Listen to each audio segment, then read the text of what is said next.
Yeah, happy full moon family. Yeah. What's the wordy? What's the wordy, gang? Big Cancer vibes in the air. That fourth 10th house axis is going off right now. I know y'all in y'all feels right now.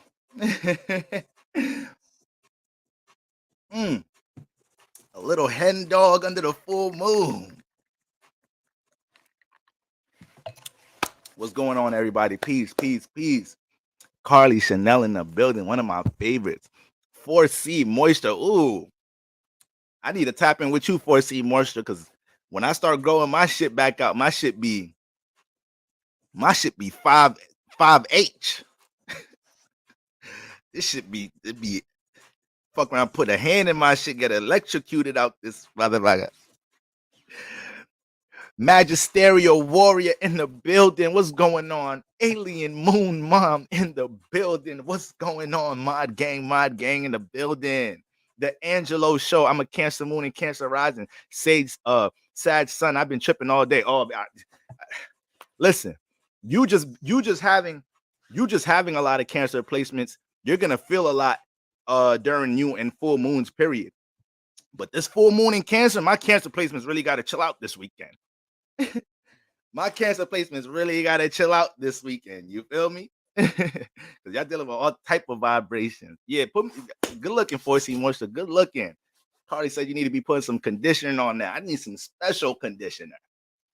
I don't know. I might have to go back to nothing but berries and juices. Nothing but fruits and berries. That's what a nigga got to put in his hair. Give me some aloe vera. All right? Sierra Waters. Definitely one of my favorite Leos in the building. All right, my gang in the building. Oh, Cummins, what's going on? Live Ski, I see you. All right. Look, guys, I really don't have much time, so y'all know I always be jacking. I'm not gonna be on this shit for the longest, but I literally cannot. All right, I got some moves I got to make tonight. Listen, I got Taurus in the 4th house, y'all. I got Taurus in the 4th house. So, me visiting family, visiting Mom Dukes over the holiday season. I ain't gonna lie, I got a little lazy, y'all. Got a little comfy out this motherfucker.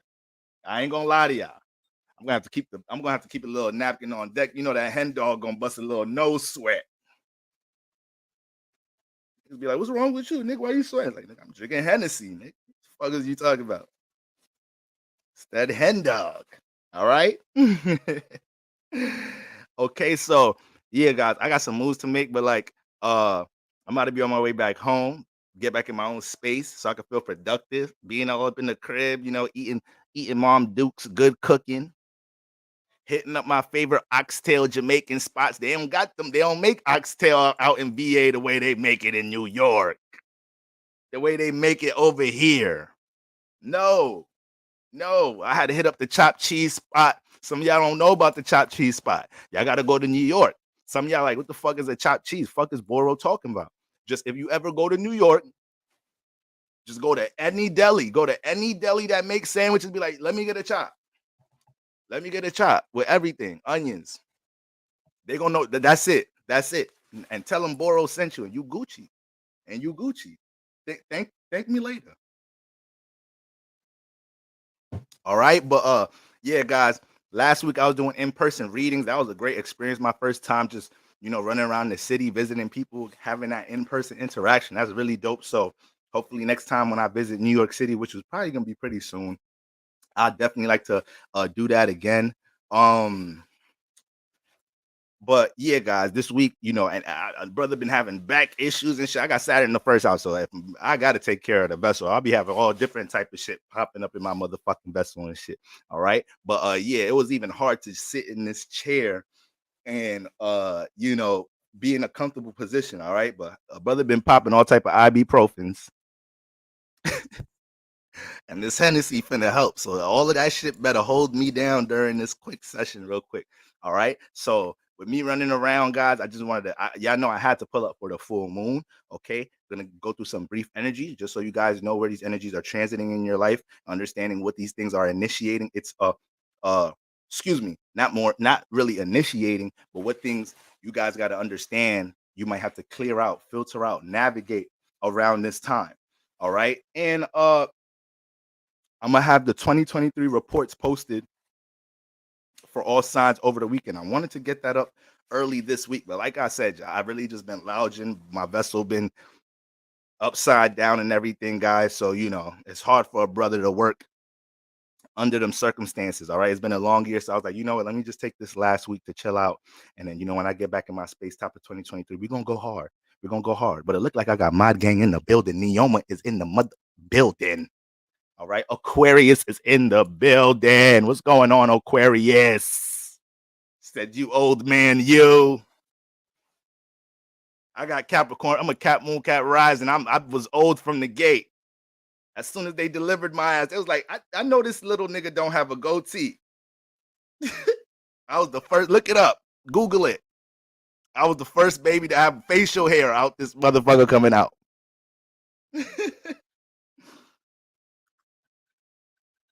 All of that. Full hairline, goatee. Nigga had some extra muscles and shit.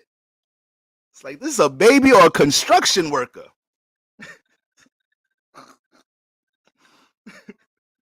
All right, the Henny already got me acting up, y'all. So I'm gonna try to keep it composed as we go through these energies. But yeah, this is gonna be really brief, guys. Just wanted to give y'all an update about all those things. Okay, I think I mentioned everything. 2023 reports, in-person readings. All right, we good to go. We good to go. All right, everybody. Brother born with them crinkle lines in the forehead. Like, like, damn, you was stressed in the womb? Nigga was already working in the womb. Like, as soon as I get out this motherfucker, I gotta figure out how to get it. As soon as I come out the womb. What baby asking what his credit score is. That was my first words. Ma, what's my credit? That was my first words like a motherfucker. Okay. So guys, full moon, first full moon of 2023. First of all, I hope everybody brought in 2023 in some fruitful, prosperous, light, harmonious, angelic, productive, progressive, inspired, motivated, all of that good stuff. Throw it all up in a pot and just mix it all up. And I hope y'all came into 2023 with those vibes. All right, guys. Anything that didn't go your way in 2022, you're gonna learn why it didn't go your way in 2022, because it was something that you had to learn for you to prosper in 2023. All right. Whenever you force yourself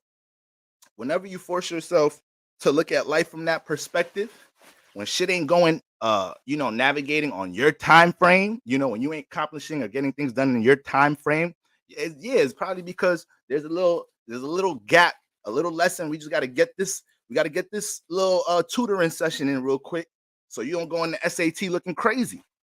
All right, I had to take the SAT, the ACT, like I had to take all of them motherfuckers. I play I play college basketball, so you got to get a good score in that motherfucker in order to play college basketball.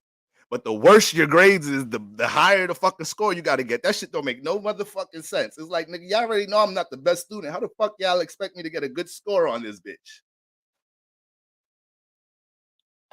Y'all know me, I'm a little cheating ass nigga. I'm looking around, I'm like, oh shit, they done gave niggas different tests. These niggas is Board of Education intelligent as hell. They know it's niggas like me trying to cheat on the SAT. All right.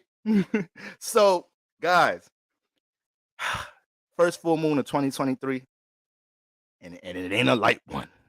It ain't a light one at all. All right.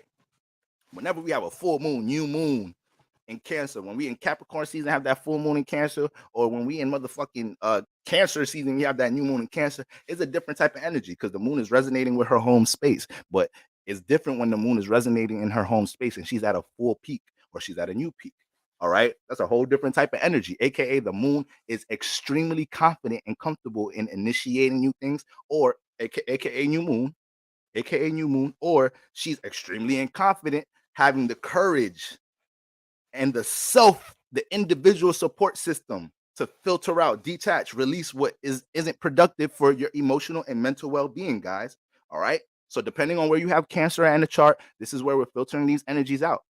We're in the midst of Capricorn season, guys. So all of us, since the winter solstice started, we've been thrown right into this vibration of being productive, being realistic, dealing with debts, dealing with navigating career paths, understand, looking at our income, thinking about how much we want to make in the new year, looking at what we need to restrict and detach from in order to see how we can help build more stability. All of these vibrations are the things we've been dealing with at the top of Cap season, and now we at that halftime point where we get to see, okay, what is it right now that I'm emotionally connected to that's blocking my ability to deal with reality? That's what we're dealing with right now. That's what this full moon is about.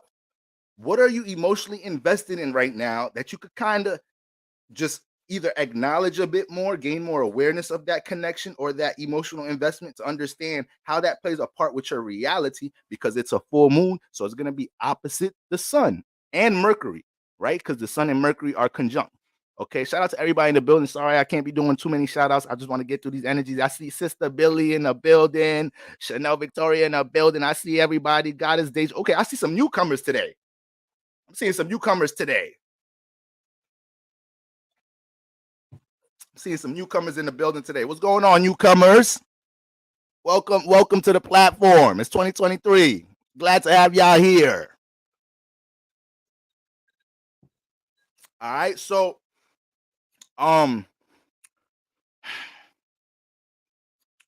this whole winter solstice is about us getting our motherfucking sense of stability and reality together. The reality of your relationships, especially with Venus in Capricorn shifting into Aquarius. The reality of how you're navigating or how you're intentional about your career path. The reality of your family structure. The reality of how much you're investing and pouring into your personal aspirations. All of these things are going to depend on where this Cancer and Capricorn axis is at. All right, guys. So that's the natural premise, the natural purpose, of a full moon energy. But why is that much more potent in Cancer? Remember, when the planet is home, understand this, guys, especially when it comes to your natal chart. When a planet is home, you are way more comfortable and confident to do what you want to do with that planet.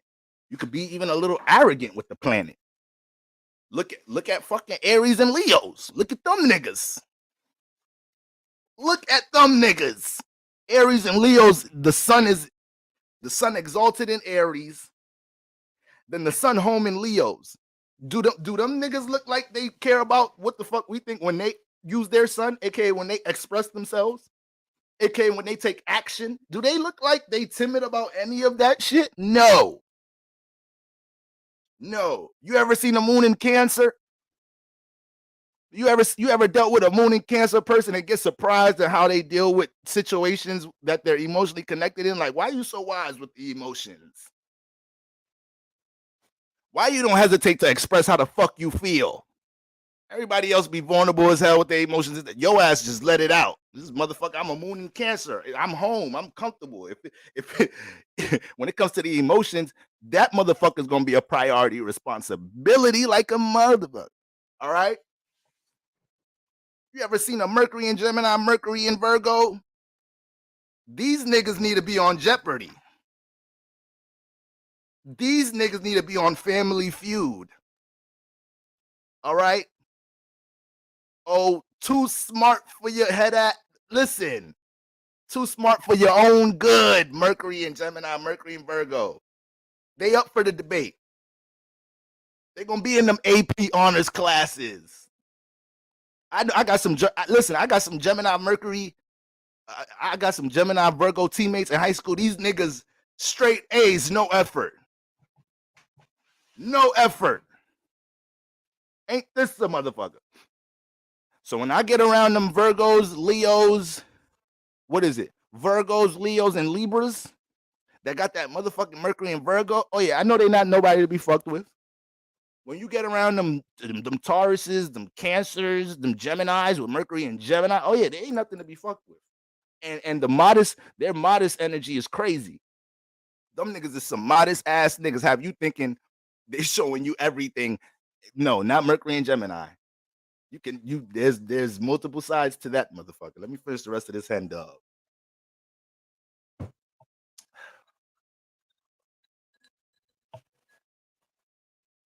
Can't be trusting nothing a Mercury and Gemini say. They too smart. You gotta take everything with a grain of salt with them. All right. So shout out to everybody with some home planets. All right. Shout out to my Saturn and Aquarius generation. Listen, shout out to us. Saturn return ending this year. We made it through, y'all. Give yourself a round of applause. Give yourself a pat on the back. You made it through. Okay.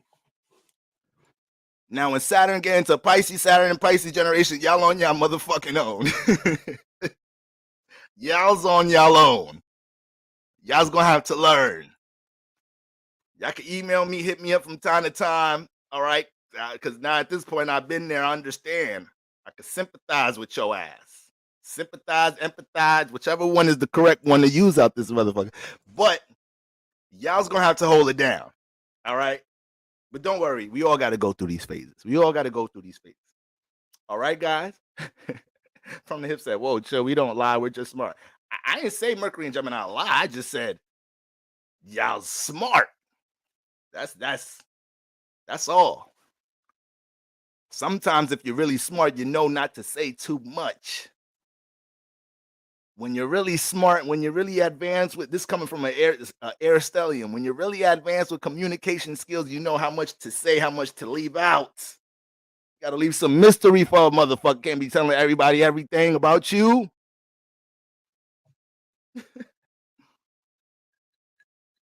So shout out to my Saturn and Pisces generation. Y'all gonna be good. Y'all gonna be straight. Y'all gonna be strizzy. Shout out to my Saturn and Aquarius generation. We made it motherfucking through. We motherfucking made it through. But just because we made it through don't mean we could just slouch and act like we didn't just learn shit, because that's gonna make age 30 a motherfucker. That's niggas is asking me how old I am now. I'm already saying it 30. My birthday ain't I don't turn 30 until October, but I'm just getting settled with the shit now. How old are you? I'm 30. Listen, I'm 30, all right. I got some wisdom like a motherfucker. I got some Saturn rings now. Okay. So that's what we got going on, family. But yeah, guys, let's get into this energy. That's a long enough warm up. I kind of only wanted to be on live for 30 minutes. Is already 20 minutes in. The alcohol gonna have me fucked up tonight. All right. But listen, guys. So we got the moon in Cancer, okay, and it will be opposing the Sun and Mercury in Capricorn. So once again, we're finding the balance between what makes us comfortable within our career path, or how we build stability. How can we get uncomfortable to become comfortable in the career path? All right, that's what that Capricorn and Cancer axis is all about. Cancer dealing with emotional stability, okay? Cancer dealing with emotional stability, and Capricorn dealing with stability. Reality stability, financial stability. Okay. So right now, a lot of us is trying to understand, like, damn, me being invested into this fucking alcohol, me being invested into these video games, me being invested into superficial tendencies, me being invested into this weak ass toxic relationship, me being invested into this, that, and the third, me overdoing leisure, aka all the shit that keep me comfortable. This is actually the shit that's holding me back from pouring in time and putting in some more motherfucking work into what I'm trying to build and structure like a motherfucker right now. So that's what we trying to figure the fuck out right now with this full moon in Cancer. Y'all asses is already cutting motherfuckers out off like a motherfucker today. I already know. Y'all asses is ignoring texts, ignoring calls. Why? Because when the full moon is Cancer, solitude becomes a priority. It's hard to be around too many energies when the full moon is in Cancer. When you're dealing with a full moon, even a new moon, but a full moon is even crazier. Full moon in Cancer, you really don't want to be around nobody, especially if you have water placements. Especially if you have water placements. You got Pisces placements, you got Scorpio placements. Oh yeah, forget it. Them niggas ain't picking up y'all calls today.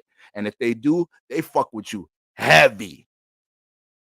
If y'all call a Cancer Sun Moon rising today to link up, do this and the third, and they like, I bet this, they fucks with you. They'll take a bullet for you. Water signs ain't really fucking with anybody right now.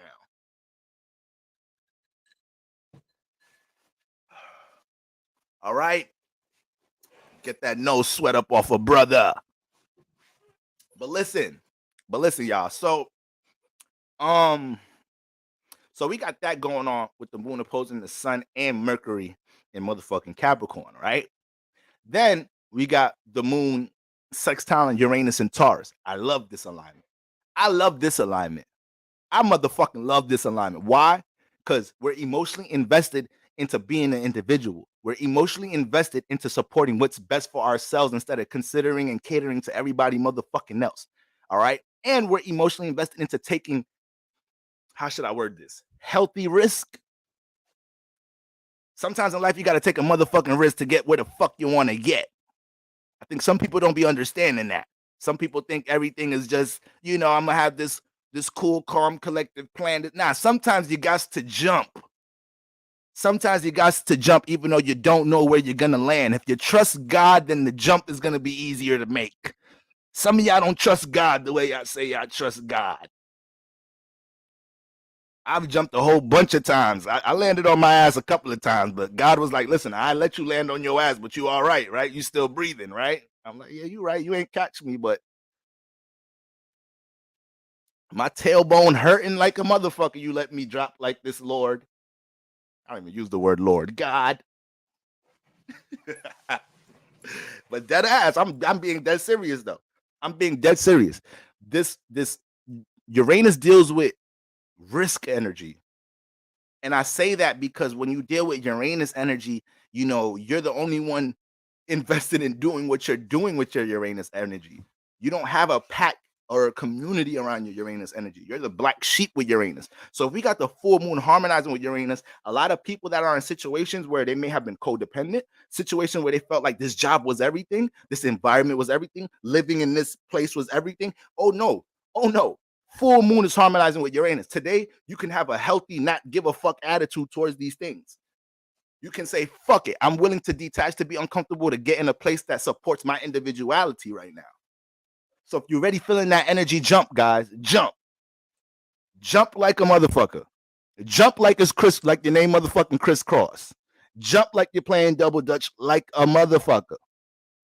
I don't know how the fuck I'm monetized on YouTube with all these goddamn F-bombs I be dropping. But YouTube could kiss my ass. I don't like these niggas anyway. I do not like these niggas. We need to make our own shit, y'all. Bluetooth, some shit. I don't know. You got to come together and make our own shit. These niggas be trying to. Anyways. All right. So that's Moon sextile Uranus and Taurus. I motherfucking love this energy. I love fucking with Moon. People that got their Moon and Sun harmonizing with Uranus, those be some of my favorite motherfuckers. Or Aquarius and Scorpio placements, period. It's some of my favorite motherfuckers. Because they don't give a fuck about what you think. They don't care what their teachers think, what their family think they should do this, that, and the third. They don't give a fuck. Bitch, this is my life. You feel me? I ain't finna condense my shit because of you. I love you, mom, but listen, you lived your own shit. I got my own shit to live. This is coming from a Uranus on the ascendant head ass nigga. So this is me. This is what you see when you see me. As soon as you see me, you like, oh yeah, this is a different nigga right here. As soon as I start personally expressing myself, you like, this nigga different. This nigga different. All right. So I'm Uranus dominant. So shout out to all my strong Uranus placements in the building. Uranus conjunct the moon. Uranus conjunct the sun. The sun or moon, sextile or trine or conjunct Uranus. Scorpio placements, Scorpio sun moon risings, Aquarius sun moon risings. Y'all are the examples of what individuality look like in this motherfucker. Besides Aries ass, it's really y'all three. Y'all the ones that show the world not to give a fuck and understanding that you develop spiritually by, investing in what the fuck you want to do, being able to block out the world and say, nah, this is what I want to do, this, that, and the third, and I'm willing to go through the transformations, Uranus, I'm willing to go through the transformations being opposing to everybody else. So shout out to all of y'all in the building. And then lastly, we got the moon trining Neptune and Pisces. I love this motherfucker right here too. God coming through 2023. God is coming through at the start of 23 with this. You see these beautiful ass aspects. We already know the full moon is going to oppose the sun. That it does that all the time, right? New moon conjunct the sun, full moon oppose the sun. So we already know we're going to deal with that opposite, but we ain't got all that extra opposite square shit. We got that sextile with Uranus, and we got that sextile with Neptune and Pisces. So our ability to dream big, but actually take the risk to invest in the dream, we all up in that energy. So this is why it's okay. This is why it's okay if y'all feel like y'all got to be a bit isolated this weekend, because a lot of us got some big ass decisions to make right now. A lot of us got some big jumps to make right now to support our individuality. You feel me? If a nigga about to rob the bank, if I'm about to rob the bank on Sunday, I'm not going to be in the club Friday and Saturday. I'm going to be in the crib contemplating life, looking at the ceiling, just moving in silence. It's time to be focused, concentrated. I don't want to be around too many people. So all this energy we dealing with right now, these jumps, these risks, the form of detachment we're trying to make to support our dreams and imagination right now, to support our aspirations right now, and the things that we want to do that we might have put in the back burner for a little bit right now, it's okay to get into your own little individual space to cultivate that energy, cultivate that mentality, cultivate the proper healthy attitude towards these things. All right, guys, it's motherfucking 2023. Let's get it, y'all. Can the church say ashe? Can I get an ashe, y'all? Can I get some ashes in the comments? Like, can y'all let me know y'all here? Like, what's up, family? What we doing tonight? What we doing? Y'all can tell I missed y'all. Y'all can tell I missed y'all like a motherfucker. But all right, listen, y'all. Oh yeah, we got Chechi in the building, and they don't live until Chechi's in the building. We got Earth Star in the building. Earth Star in the building. Okay. All right, Ashe. All right. All right, we in the building. That's what I'm talking about, gang. All right, boom, let's get into it. This is gonna be brief. It's gonna be brief. All right, y'all. It's gonna be brief but motherfucking effective. Okay. All right. Aries. Where my Aries at? Aries, Sun's rising. This reading is for Suns and risings. All right. I'm gonna be talking about transits through the houses, but by default, it affects the suns. Okay. You can apply this to the whole sign system and Placidus. It's gonna affect you both ways. All right, Luminous Eyes in the building. Luminous Eyes, I believe it was your birthday, your solar return. I may be mistaken, but if it is, happy solar return. Happy solar return to all my motherfucking Capricorns in the building. Y'all's my other side. I'm a Cap Moon, y'all the Cap Sun. So when I meet a Cap Sun, I meet a Capricorn Sun, we be talking about how to take over the world like a motherfucker. We're like, I like you. I just met you, but I like you. Like how you think. You're not too extra. You straight to the point. You got good credit. Take a loan out for a brother. My Saturn debilitated, so my Cap energies is a little. In my Dolo the Pilot Man voice, my shit a little flunked. My shit a little flunked out. My brother credit a little crazy.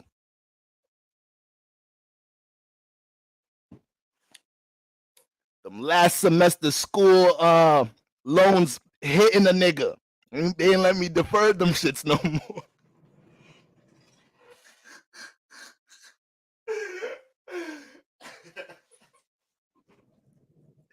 You miss a school loan fee, they bang your whole fucking credit. It's like, nigga, I done paid this shit 2 years in a row. I missed one motherfucker. Y'all niggas fuck my whole shit up. Can't stand the motherfucking matrix. I'm about to turn into a Moor like a motherfucker. I need some sovereignty in this shit. Can't fuck with this shit. Somebody get me the red hat and all of that. I'm gonna convert like a motherfucker. Shout out to all my Moors. I didn't even mean to. I'm not even trying to play with y'all right now because I know y'all serious about y'all shit. Y'all fuck around. All it probably be 60 of y'all niggas pop up at my door tonight. What you was saying about us on live, brother? Like, I ain't say shit. I ain't mean to disrespect y'all. Y'all know me. Y'all know I be joking, y'all. Moors don't. They ain't not fucking around. Niggas is militant, spiritually militant like a motherfucker. All right, Aries. I play around, yeah. I don't know why. I play around a little too much, yeah. I just play around too much, y'all. Something wrong with me. I think it's Jupiter in the air. I really think that's what it is. Or I think it's just because I'm Capricorn moon and my life is so painful. I have to my life's so painful. I have to joke all the way through this motherfucker. You know they say depressed motherfuckers cope with humor like a motherfucker. All right. Aries suns, motherfucking risings in the building. All right. Full moon activating the 4th house. Full moon activating the 4th house. There could be all type of shifts taking place in the home right now. I'm not surprised if y'all ass getting ready to move. I'm not surprised if y'all ass getting ready to get out the house, or you ready to evict the motherfucker right now. You ready to kick somebody out the motherfucker right now. It's a full moon in the 4th house. So when you got a full moon trans in the 4th house, Aries sun, Aries rising. First of all, don't fuck around with no Aries sun, Aries rising right now because they highly agitated, they highly sensitive right now. Aries placements is low-key already sensitive as a motherfucker. They aggressive, but them niggas is sensitive. Them niggas is already sensitive. So right now, they's not the ones to fuck with right. Cardinal signs are not the ones to fuck with right now. Treat your Aries, Capricorn, Cancers, and Libra placements. Give them grace. Give them motherfucking grace right now. All right. So Aries sun rises. We got that full moon activating the 4th house. So right now, I already know you pretty you have a lack of tolerance when it comes to things that feel like a burden, and any person, place, or thing, a personal habit or relationship that feels too heavy on your spirit, aka you feel like you can't move because this habit brings you down. It holds you down, keeps your emotional well-being in a condensed space. These are things you got to take this weekend to really acknowledge and find ways to gradually detach from right now. A lot of Aries suns risings with the full moon trans in the 4th house. Y'all about to realize that maybe it may be some breakthrough in the family home environment right now. You may realize that you clinging on to your father's way of doing things, your mother's ways of doing things, your family tradition ways of doing things. That's the reason why you at where you don't want to be at, because you haven't allowed yourself to, build your own comfort zone with some shit. You probably catered, and that's what happens with Aries suns and risings a lot of the time. That's what happens with Aries risings a lot of the time, because you got that square to the 4th house.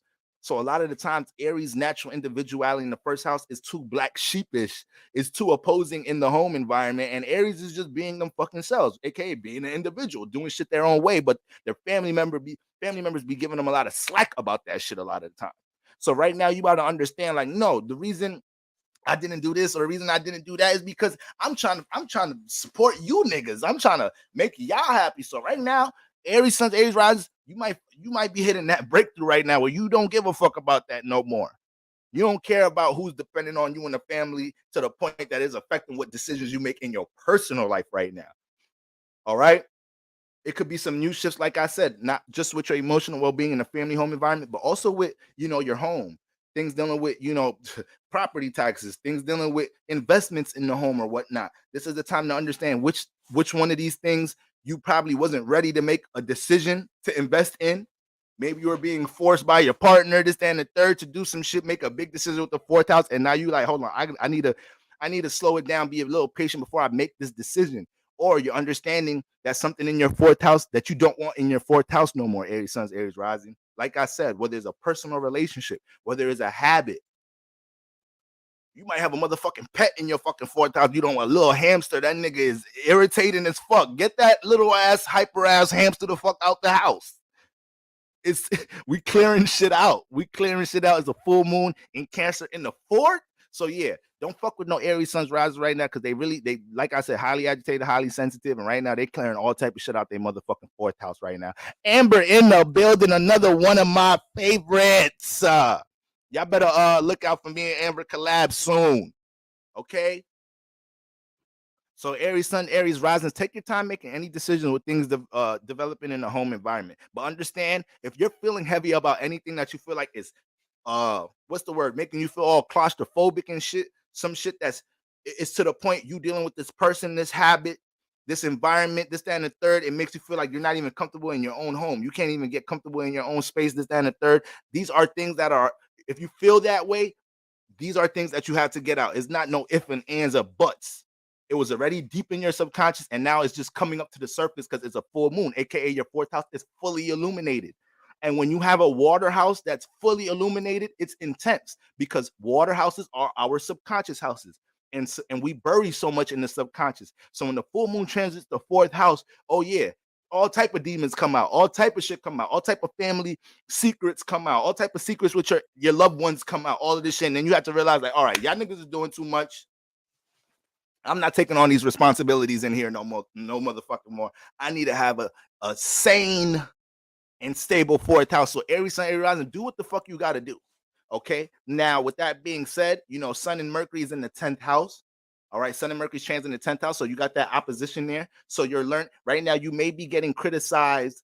You may have situations that you're trying to tend to in the home, and it's affecting your ability to think, put time, be proactive in the 10th house. And these are going to be the things that are going to be the significant indication that the fourth house is holding you back from 10th house aspirations right now.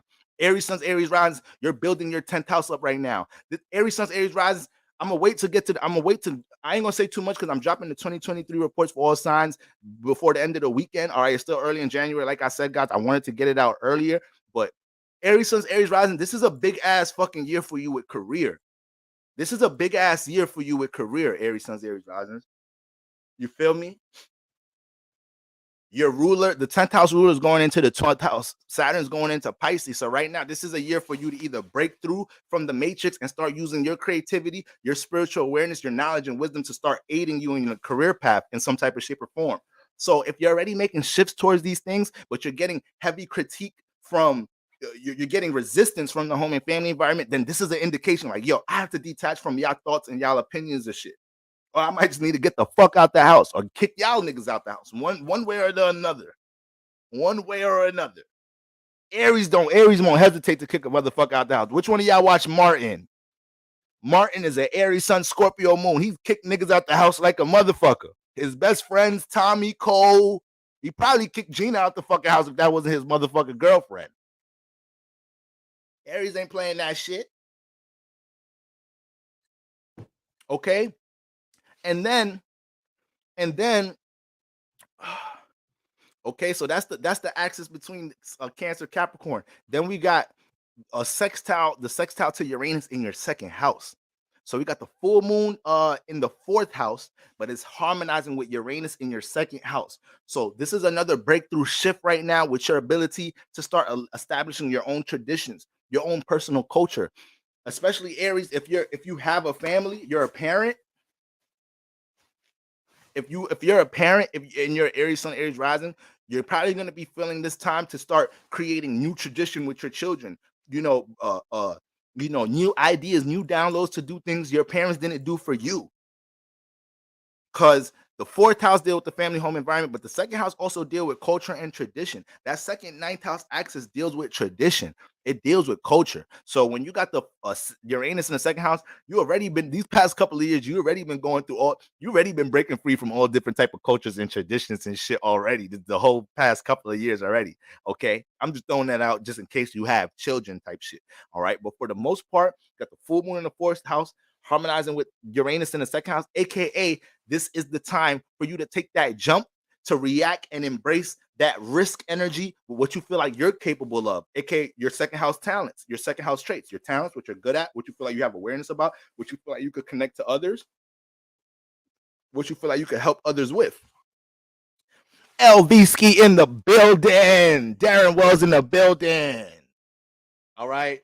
Please borrow do us Pisces next. We get tired of being last. You should have said that before I started Aries. You should have said that before I already started the order. All right. It's gonna be a little hard to move backwards. Okay. So yeah, Aries. Now, Aries, y'all already a risk taking, y'all already some risk taking ass motherfuckers in the first place. So this energy is gonna have y'all on 10. So it's really y'all do want to be in your own space because right now y'all blow up on a motherfucker for no reason and not even realize why. Because you got all this natural individual energy, then Uranus is hitting a transiting moon in your fourth house. So you're sensitive towards people feeling like they're coming for they're blocking your individuality. So be easy, Aries sons, Aries, be easy, okay? Now, so that's Uranus in the second house. A big risk-taking energy with what you want to use your second house traits with. Any type of form of creativity, knowledge, awareness, service, skill. With Uranus in the second house, these past couple of years, Uranus has been trying to cultivate that for you in order to embrace it. For you to embrace that you're the best hairstylist. Embrace that you're the best rapper in the block. Embrace that you this, that, and the third, whatever it is. Y'all know I'm always using ratchet ass examples, hairstylists and fucking rappers and shit. Like, listen, it is what it is. Okay. So that's what we got going on with that sextile to Uranus, and then Moon trining Neptune in your 12th. Moon trining Neptune in the 12th. So you got the full moon in the 4th house, and it's trining Neptune in the 12th. So right now, Aries, you are going to be frustrated and uncomfortable if you don't allow yourself to connect to your true aspirations. You are going to be uncomfortable if you don't allow this energy is giving big isolation energy. You already, Aries, Sons, Aries, you already a big isolated head ass nigga already. You're already like being in your own individual space. But with this energy, you're definitely going to want to be in your own space to really cultivate which one of these aspirations do I believe? Which one of these aspirations, which one of these ideals floating in my imagination do I believe is going to make me feel comfortable in my 4th house moving on this year by investing in that? You know, is it that music I want to put out? Is it that book I want to write? Is that platform I want to start? Is it me going to school for this, starting this course for that? Is it me starting a family? Whatever 12th house aspiration it is with Neptune in that 12th house. And shit, just me thinking about that with Neptune transiting y'all motherfucking 12th house. Y'all ass going through a whole motherfucking spiritual awakening these past couple of years too, Aries motherfucking sun and risings.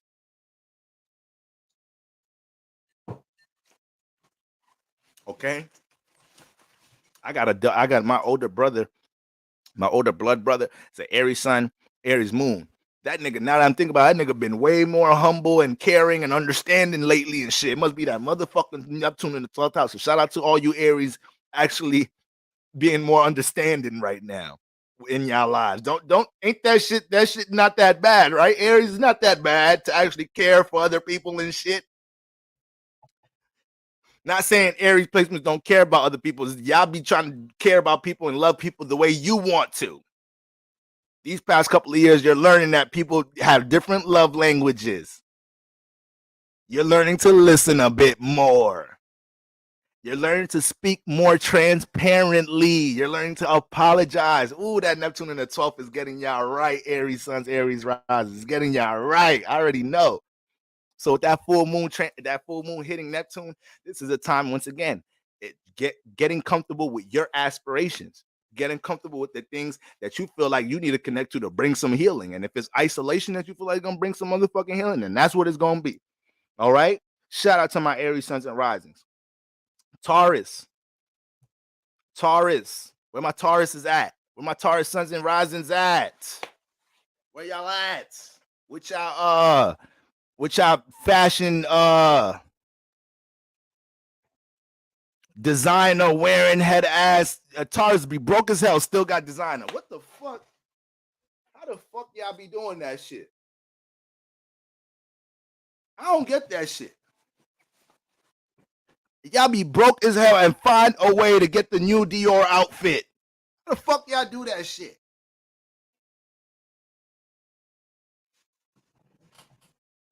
Y'all make looking good a priority. Damn.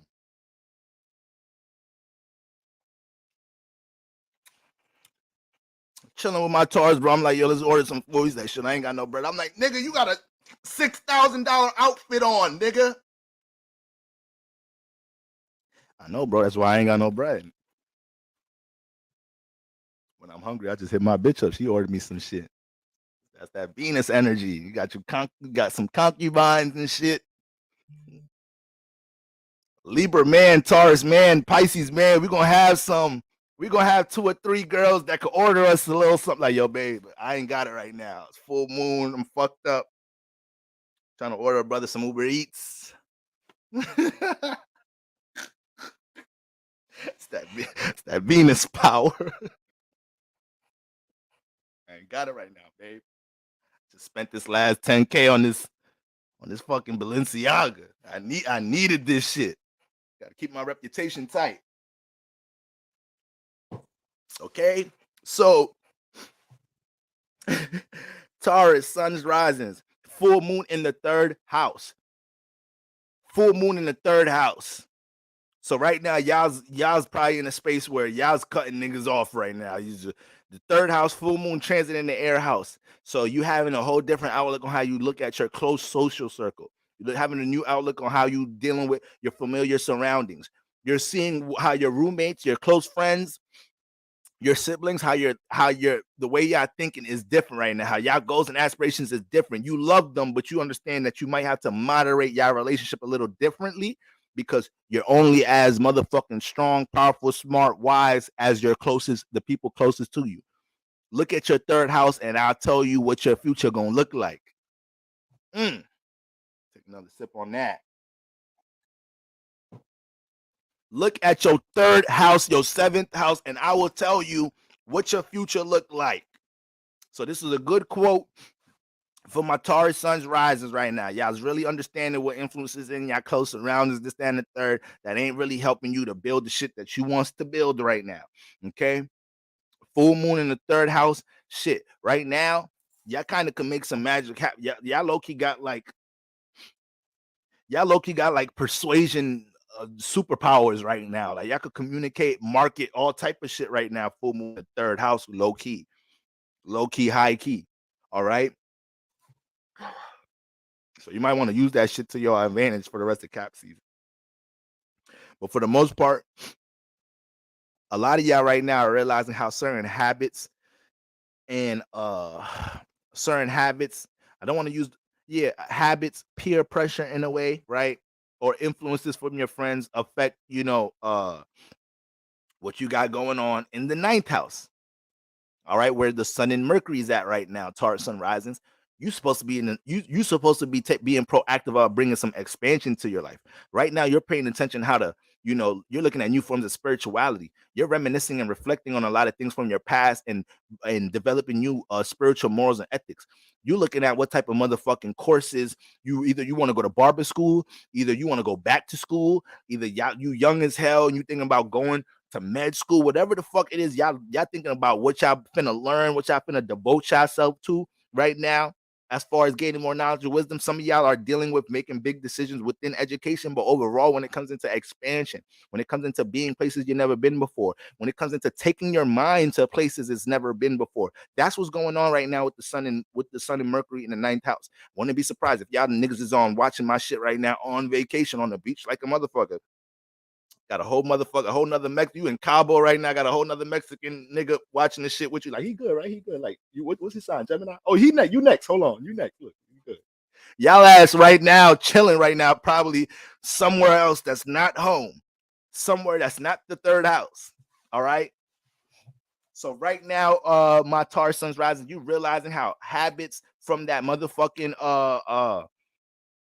3rd house restrict or play out as resistance towards what you're trying to bring expansion to spiritually, mentally, educational wise, or just overall expansion in your life.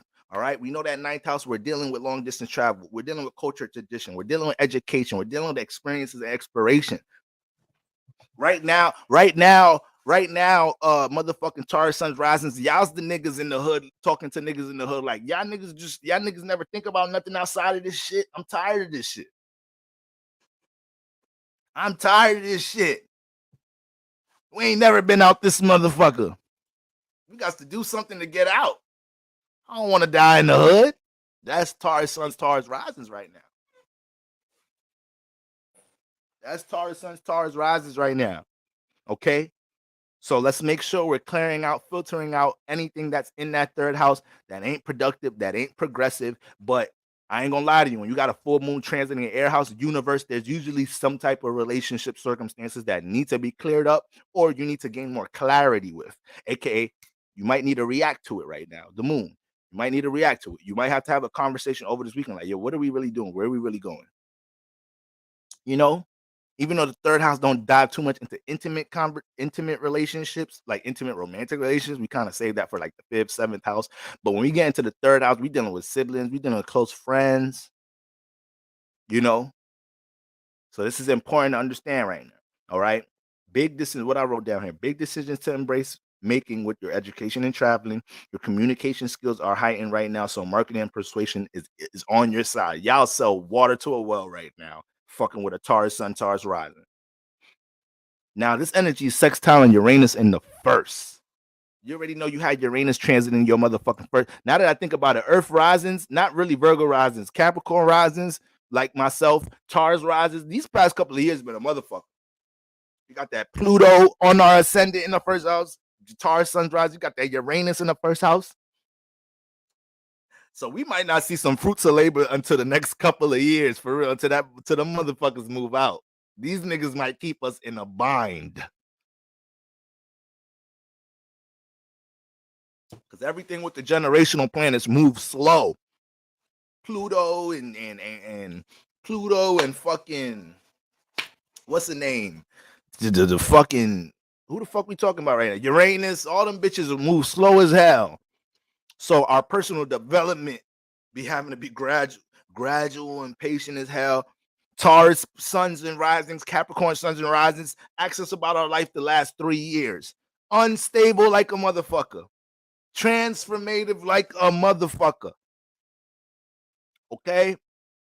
So right now, Taurus Sun's rising, with all that being said, with Uranus all up in that first house, you've been learning to, embrace pouring into the things you want to do in your personal life. And you're a very relatable individual, Taurus Sun's rising. Y'all are very individual, y'all are very relatable, y'all are real agreeable, not in a passive way, but y'all are such a great piece to have a part of the team, to be in a partnership with, to be in a group, because y'all are practical, y'all are realistic, y'all are so smart and resourceful.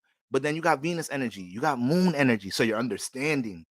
All right, you're not too hard like a Capricorn. Like Capricorn is no emotions involved in business. Like Taurus, you could care a little bit. Like damn, this nigga keep coming to work a little late and keep fucking shit up a little bit, but they do got a family to feed. This motherfucker do got 3 kids. I'm giving him the one last warning.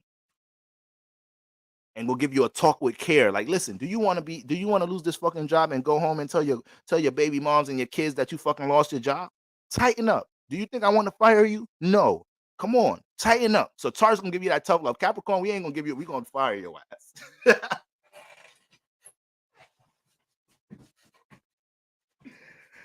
Give a fuck about that family.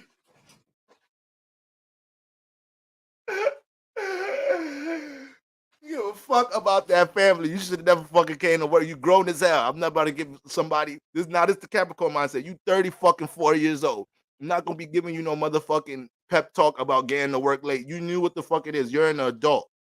This ain't your first fucking job. Come to work again.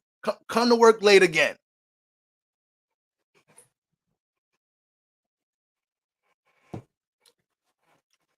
So with that being said, Amber said, fuck them kids. But with that being said, Taurus Sun, Taurus rises. All right. Yeah, that Uranus in the first house these past couple of years, y'all been shedding so much energy personally. Y'all personal relationships have been transforming like crazy because Uranus just keep pushing you to be more of it. Uranus in the first house it's crazy.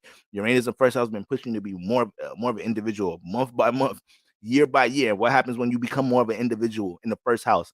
Your relationships take a hit for that shit because most likely all the people you were surrounded with ain't ready to adapt to your new ways or new evolved ways of thinking and looking at life. This is something you have to remind yourself to get comfortable with this weekend because Taurus Suns Rising, you guys are so good for being the backbone, the foundation, the support system for so many situations in your life, whether it's your motherfucking partner, whether it's your motherfucking family members, and now Uranus is in the first house. So you have to learn how to say no a little bit more. You have to learn how to tell a motherfucker, y'all's draining me. I ain't even pay my fucking bills yet, and y'all asking me for money, this, that, and the third. So you've been learning to do that shit a little bit more, way more the last motherfucking the last motherfucking couple of years. Okay. But with the full moon in the third house hitting Uranus, this is about to bring a shift between your relationships. And you might just want to change your third house right now to support your first house. You might feel like your third house environment ain't supportive of your first house aspirations and individuality. So if you're already in that bag right now, then is that whatever risk decision you need to make with that, I'm in full support of that shit. I'm in full support of it. Okay? Because guess what? The full moon gonna leave your third house before the weekend is over. Uranus ain't leaving shit. Uranus gonna be in that motherfucker for the next couple of years. So we gotta make sure that's straight right now, even though the third house is getting activated. All right. Very important to understand right now. And then Taurus Sun, Taurus Risings, full moon is trining Neptune in the 11th house. So expect the rest of the winter solstice, specifically Capricorn season, expect it to be way more interactive. This season may have already been real interactive for you guys because you got Neptune in you got the fucking let me see. Okay, Sun and Mercury's in the 9th house, which that can be a real social place to be actually. But with the full moon in the 3rd house being activated but hitting the Neptune in the 11th, this can be open up new opportunities for collaborative efforts for you to meet more tribe in that 11th house right now. I just said full moon, Taurus and Taurus rises. I just said full moon hitting Uranus in the 1st house, in the 3rd house is shifting your relationships for you to be in more of a comfortable individual space. And you being in more of a comfortable individual space attracts people who relate to the people you're individually, relates to the interest that you're already invested in the 1st house. So with the trine to Neptune in the 11th house, full moon in the 3rd, trining Neptune 11th house, both air houses, this is what's going to open up opportunities for you to get around in communities, partnerships right now, environments, or just around other people that's into the shit you're in, supportive about the shit that you're into. But it starts with you having to be able to make the detachment where you feel like your intuition is telling you to fall back from in order to open up that space right now. This is not a new moon. This is a full moon. We might have to make space. We might have to make space. So when we get to that new moon in motherfucking Aquarius, we're not making space. This is the time to make that space. All right, guys? All right. So that's what we got going on to all my Taurus Suns rising. Gemini, Sun, motherfucking risings in the building. My cousin air signs, where y'all at? Where's my cousins at? Where's my no good, schemy cousins at? Y'all's be lying, Gemini. But I'm a Libra, so we in the same shit. We be lying. All of us, we be lying together. Shout out to my Aquarius and Gemini. They don't never know when we telling the truth. That's our superpower. It's the super liars. Fuck with the air sign, y'all. We's not marriage material. We's no good, y'all. We's in the air. We for everything. All right. Now I'm just playing, y'all. I'm just playing. Don't believe anything I just said. Shout out to my Gemini sons and my Gemini rise. It's the Hennessy, y'all. It's the Hennessy talking. That wasn't me just now. That was another spirit in my vessel right now. There's about 7 different motherfuckers running this live right now, if y'all haven't realized.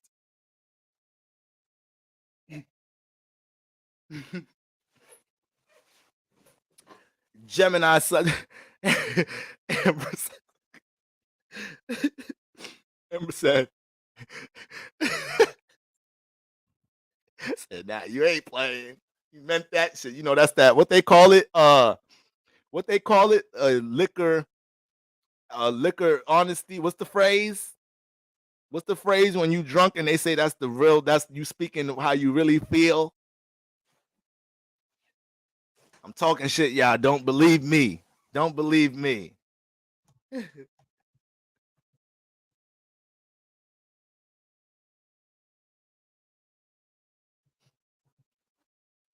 Kaisha in the building. Kaisha Vibe, Mod Gang. Okay, Mod Gang all up in the building. He said, yeah, you dead ass. All right. You drinking truth. Right. Y'all already know Air Signs is some lying ass niggas. That wasn't nothing new. That wasn't nothing new. Some of the newcomers, some of the people that just got into astrology in the chat, like, you know what? I think you got a point about them air signs. You late. That's old news. You just finding out now. We some multiple partners wanting ass niggas.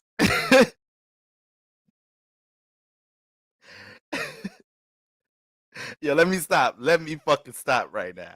Let me stop. All right. Now listen, Gemini Sun, Gemini motherfucking rising. Listen, Gemini Sun, Gemini risings. You, I'm finna knock on y'all door and get me some money because y'all's got mad opportunity to get right now. Like y'all, the financial houses is lit the fuck up. Full moon in the motherfucking second house, Sun and Mercury in the eighth house. If you can't see the money, feel the stability, see what motherfucking opportunities to tackle and attack right now for stability. See I don't know what you're looking at right now, Gemini Sun, Gemini Rise. I don't know. I don't know. All jokes aside. All jokes aside, I don't know why I just did that. All jokes aside. All right. You got the full moon in the second house. So right now with the full moon in the second house, first of all, the moon love to be here. So when the full moon is here, it's exalted. So a lot of y'all is feeling invincible because you feel like you have so much in the second house. A lot of Gemini Sun rising feeling like you got so much in the second house, and you haven't been exercising or utilizing any of these motherfuckers. It's like, what the fuck? Like, I got this talent, I know this person, I got this support system, I got this resource. What the fuck have I been doing? What have I been doing? You feel me?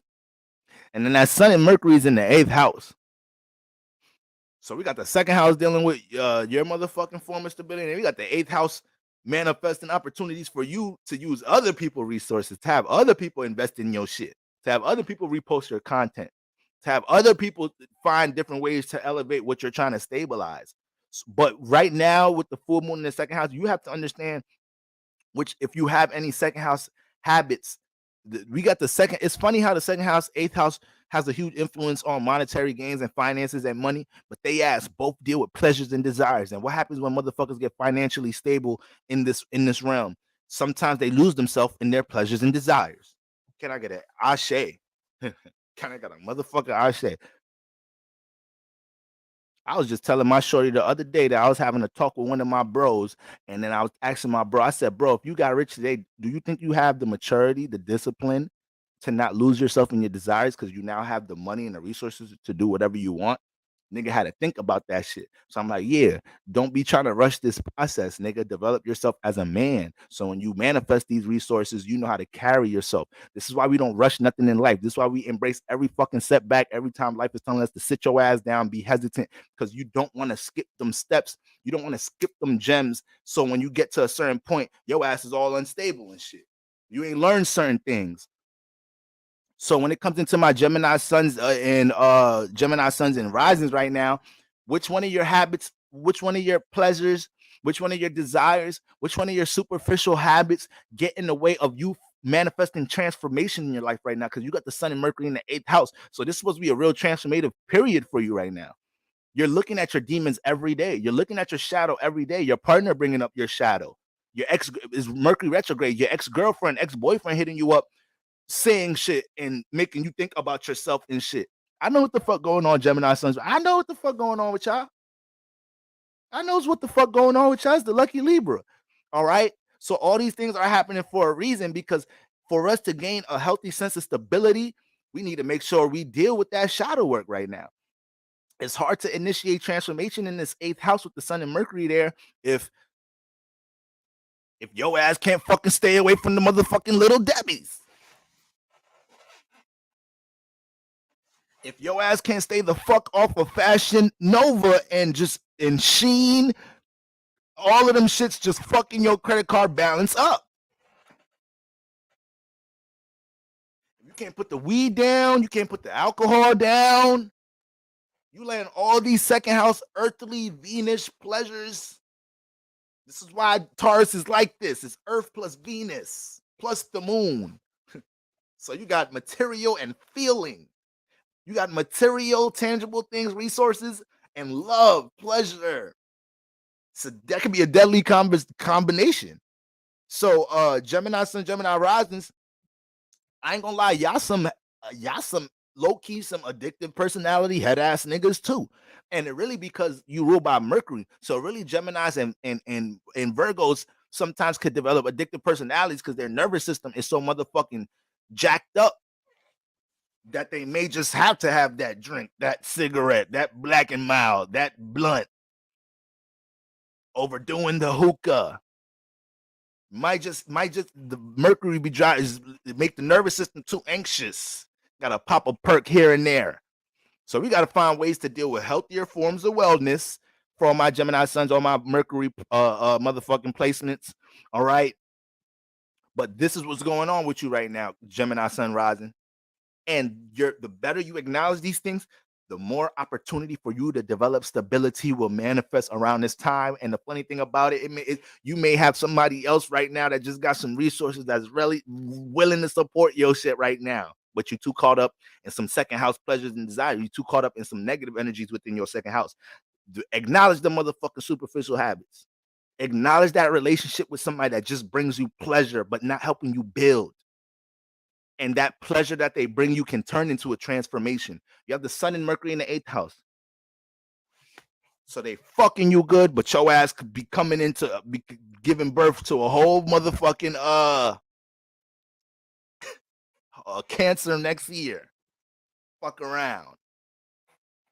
Wait, did I do my math right? If you have a baby right now, listen, I ain't doing all that. Just, I wasn't really good at math, to be honest with y'all. I'm a literacy nigga. But y'all get where the fuck I was going with that. All right. And I'm saying this because if you have all these transits as a Gemini Sun rising, it's not like it's just you going outside and just no. I know it's not easy because they're being brought to you. Your fucking air sign, your fucking friends, and all the people you know and shit. They're bringing it to you. So it's like, damn, bro, niggas is bringing me free weed. Niggas is telling me, yo, we got some hoes in the crib. Pull up, bro. Where you at? Like, I can't, bro. They say you got some hoes. I'm supposed to stay in the house because it's a fucking full moon. It's down the third. Nigga, I'm trying to be with the hoes. Some spiritual hoes too. They into astrology. They told me they watching your shit right now over there. I like me some spiritual hoes. Spiritual women be freaky as hell. Low key, spiritual women be more naked than the IG models on Instagram. Y'all listen. Y'all just be trying to hide that shit in the name of spirituality. I'm the daughter of Oshun and Ogun, and moving my vessel helps to open up the sacral. Motherfucker, get your titties out my face right now. I don't want to hear none of that. Just none of the. I don't want to hear nothing about your ancestors and your titties is in my face. I open my Explorer to search some shit, and this is what you using spiritual captions to twerk and shit. You ain't low, spiritual freak ladies.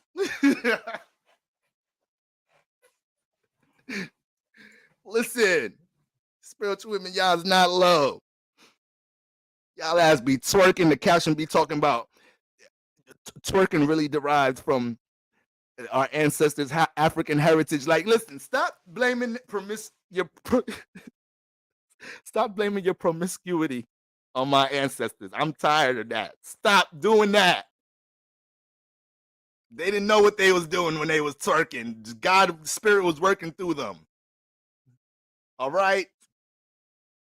Y'all's not low. Anyways.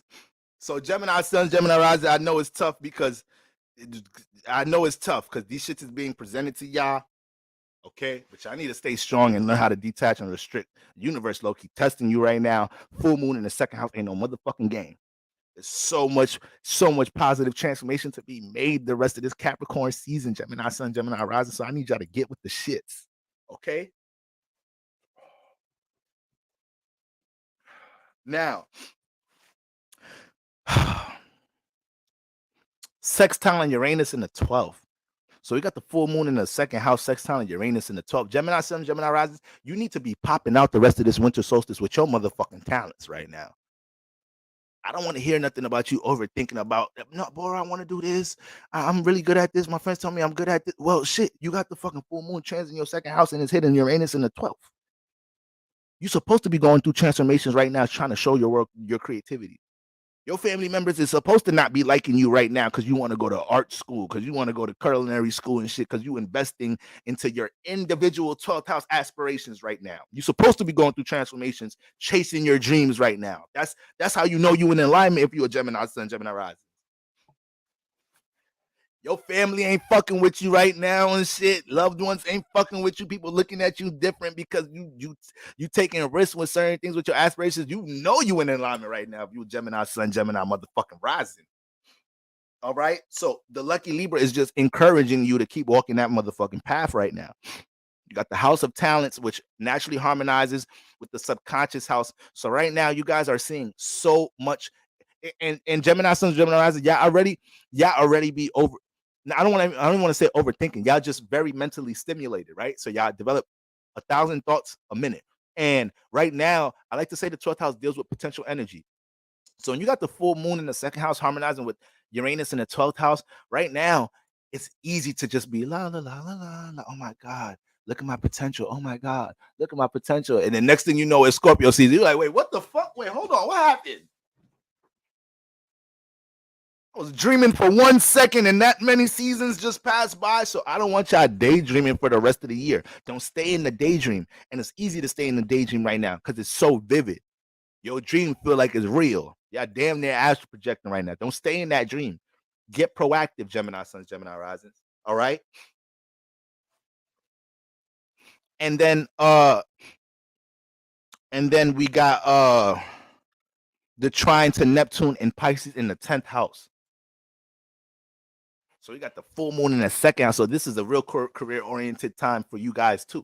I mean, it really is for everybody, for real, because we're just under Capricorn season energies. All right. But the trine from the full moon in the second house, right, in Cancer, to Pisces in your 10th house, Gemini Suns. Now, remember, Gemini Suns risings. All right. Remember, the 10th house is a square to the first house. So we all have to learn how to utilize our personal life experience to become somebody in the 10th house, to have some type of stability or to have some type of reputation and notoriety. You got Pisces in there. So in some type of shape or form, the world be wanting to see your knowledge, your wisdom. You be coming off wise as fuck to people, Gemini rises and suns and shit. Y'all be coming off very knowledgeable to others. And then the world be trying to pull from that. So when you embrace having your creativity, your spiritual awareness, your expertise, your Jupiter and Neptune energy, aka your wisdom being shown in the 10th house, whether it's some spiritual shit or you fucking teaching people how to braid hair on YouTube, whatever it is. If it's experience or it's a skill, you gotta step into them shoes right now, Gemini Sun, Gemini Rising. We tired, your friends tired of telling you so knowledgeable, this, that, and the third. You have your expertise with this, that, and the third. Ain't you tired of your subconscious reminding you about that shit? So let's embrace that energy with that Pisces. Woo, you got that. Woo! You got that trying to pipe Neptune in the 10th right now, and Saturn about to be in that 10th. Gemini Sun, Gemini Rises, get busy. Get busy. You got all type of creative energies and opportunities to get creative brands and ideals solidified in the 10th. Saturn gonna be there in a little minute, and Neptune's still gonna be in there. So Gemini Sun, Gemini, this ain't the year to fuck around with your creative with your creative awareness in the 10th house. And this is not the year to hesitate taking certain risk and jumping into certain opportunities for your 10th house using your 12th house or second house energies, which what we're talking about right now. Your talents and your gifts, your creative energies, they want to blossom in the 10th. They want to create some status for you, but you have to be proactive. And it starts with you with this full moon in the second house, detaching from people, places, and things, pleasures, habits, and desires that are not productive for you. And you know which one of these things are. All right. Gemini Sun, Gemini Rising, I motherfucking love y'all. Cancers.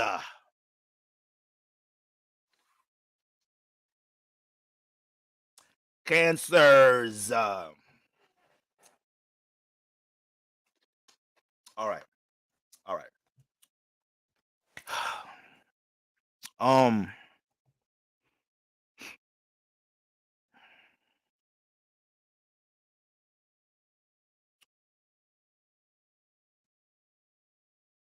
Okay. Cancers. Cancer placements. Cancer placements. Where the fuck is my Cancer Sun risings at? Where y'all at? Where my sister signs at? Where my moon sister signs at? Love me some Cancer energy. Go make some biscuits, baby. Yeah, go ahead. It smell good as soon as I walked in the house, it smelled good as I'm about to go take a shower. You got that oil? You finna rub me down when I get out the shower? You feel me? Go ahead. What's that? That's that gravy? That's the gravy with the you put the mushrooms in there with the you put the mushrooms in there. That's the portobello mushrooms, right? Ooh. My Cancer baby up in there cooking something nutritious, something good for the soul. Finna give me a nice back rub after that. But guess what? When I don't call her the next day, she finna pop up at my motherfucking house. Her crazy ass. You got to be able to take the craziness with the nurture. It comes with it. You can't just have all that good ass nurturing without the crazy side. You know the moon gonna act out here and there, right? You know the moon's Monday the motherfucker is half full. Next week the bitch is full at a full peak. This the shit niggas don't be knowing. This see, you gotta know this shit as a guy dealing with women, dealing with a Cancer woman. They don't be knowing this shit. They don't be knowing when she just start crying out of nowhere. She gonna be okay in the next half an hour. You let her get that shit out. She need a release. She's the walking moon. She can't hold all that shit in. She gonna be crying before dinner, and y'all gonna be fucking before y'all go to sleep, and everything gonna be all right. Shout out to all my Cancer Sun, Cancer Risings in the building. All right, got a little weak spot for y'all. You know my dry ass be needing that shit. You give a Capricorn Sun, Moon, Rising some love. We don't know how to act. We stop picking up the phone. We start leaving you on scene. You be like, what the fuck wrong with this motherfucker? Be like, yo, I'm gonna be honest with you. I ain't never had nobody fucking give me all this love and emotion and care. And this shit a little uncomfortable. Slow this shit the fuck down. All right. Fuck is wrong with you loving me so much? Cancer woman. Fuck. Fuck is your ass so goddamn. Why the fuck you cook so good? Fuck is you so nurturing and caring for? Is this how your parents raised you?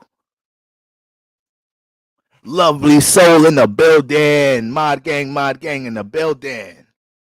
All right. Now listen, Cancer, you know you part of the star of the show right now, right? I already told you in the beginning of the live, y'all need to stay y'all ass at home because y'all's ass is heavily sensitive and agitated like a motherfucker right now. And guess what? You needs to be in a state of isolation, or at least give yourself some time around this weekend and whatnot to process your own personal energies. Because where's the full moon? In that motherfucking first house, Cancer rising. So guess what? A lot of y'all could be agitated because y'all feel like, listen, I'm about to bring some clarity to y'all right now. A lot of Cancer Suns rising right now, y'all are naturally irritated. Y'all didn't know why, right? Because you knew it was the full moon. So you're like, okay, full moon in my first house in Cancer, whatever, boom, boom. I figured I'd be feeling with heavy vibes. But the real reason you dealing with heavy fucking vibes is because the lack of reciprocation for care, emotion that y'all done gave out. Because the full moon treads in your first house. So now it's time to nurture self. It's time to give your love to self. It's time to care for your self aspirations, right? It's time to into your wounds. And as you get the influence to do that, what happens? The sun and Mercury and motherfucking Capricorn in your seventh house, you start looking at that shit like, yo, why you niggas don't come do this shit for me? Why the fuck Capricorn in this motherfucking seventh house be so dry and reserved? And why I gotta be the nurturing, caring one? Why I gotta teach all my partners how to love and be in tune with their subconscious? So you can feel a lot of resentment right now, Cancer Sun, Cancer Risings. We don't want to fall too much on that energy. Because guess what? Your personality to give, care, be nurturing, to be that in tune, understanding the subconscious of others, that ain't some shit that it ain't nothing bad about that shit. You just gotta be selective, patient, how you get to build that connection and rapport with somebody before you start really diving into them energy. But that's your personality. That's you. You can't change that. Motherfuckers really be thinking they could change how they live. You ain't changing how you love. That's how you love. You could just learn to take your time some more with that shit. Ain't nothing wrong with the way you love. You just be trying to drop that love on the motherfucker the first month, first 2 weeks. Slow it down. Okay? So right now, Cancer, that full moon in the first house, any type of personal place, if it's in your personal life, Cancer, and you feel like it don't fit, don't hesitate to be like, yo, I'm sorry, I can't fuck with y'all right now. Hey, it's not really you. I'm going through some energies right now. I'm going through, I just really want to spend this weekend by myself. I ain't really coming over spending the weekend with you. Do what the fuck you guys to do right now. The rest of the season is influencing your relationship life. This is you're in a real interactive space right now. You're catching a lot of downloads about your relationship life. Even if you're single right now, you may be reminiscing and reflecting on why you may have been the reason that your previous relationships didn't work out, or how you allowed yourself to tolerate certain things in your previous relationships, or how you being single, you're not putting yourself in a position to connect with people who's on your type time, or how you so comfortable dealing with a social circle because you don't want to be fucking alone. All of these things could be different awarenesses that you're developing with the sun and Mercury in the motherfucking seventh house. So with the full moon transit in the first house, right now we finna see, okay, which one of these personal aspirations, goals, habits, am I gonna make sure that I acknowledge some more as to things that I need to make sure I keep in my first house or keep outside of my first house, so I can have more clarity dealing with my seventh house. It's hard to navigate your relationship life if you don't understand what the fuck is going on in your first house. That's why people could come into your life and manipulate your first house. If you don't got no control over your first house, that first house, the seventh house will manipulate it. Why you think people leave relationships feeling like victims? Why you think people leave relationships taking a lack of accountability? Because they didn't have they didn't have no grasp over their first house. And you really just mad at yourself because you allow somebody to come into your life through the seventh house and manipulate the first house. Change your first house around. Change this around. Change the fucking tiles here. Change the bathroom curtains there. Now, when you get out the relationship, you look at your first house like, damn, what the fuck? This shit look whole different. It's because of that relationship. Yeah, it's because of that relationship, but you went into that relationship having no authority in the first house in the first fucking place. So do I want that for my Cancer sunrises? No, I do not. No, I do not. So let's make sure we understand what's being solidified, established in the first house. Let's make sure we have a system and a routine to make sure we have some sense of self-care, self-love. So regardless if we get that shit in the seventh house or not, I got that shit in my first. The fuck? Bitch? I didn't even need to add a bitch in there, but that shit sound fire, right? That should be sounding fire when you add a bitch at the end of some shit, bitch. All right? Imagine y'all just go to church and your pastor just use bitch at the end. That's gonna throw you off guard, but that shit gonna be fire.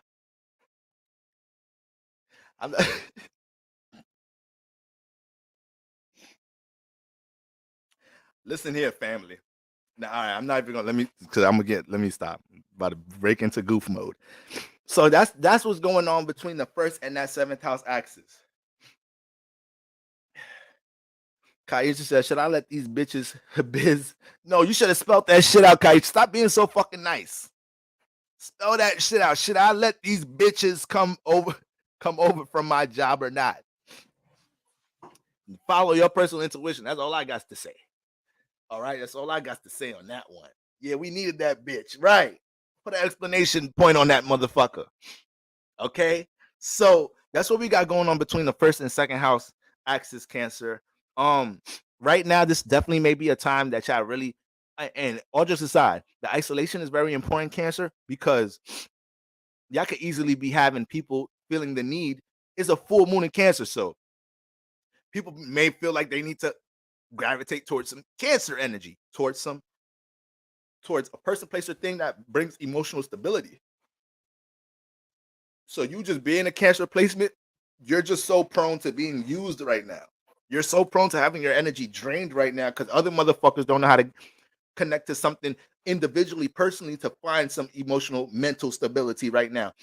So Cancer placements, I hope y'all placing y'all boundaries in the right motherfucking areas. Regulate that seventh house. Regulate that shit, Cancer Sun, Cancer Rising. Because y'all's good for letting a motherfucker play games with you and playing victim. I don't want to hear that victim shit, Cancer Rising. Let's regulate that fucking seventh house. All right? Let's pour the love inside. Pour the love into that first house.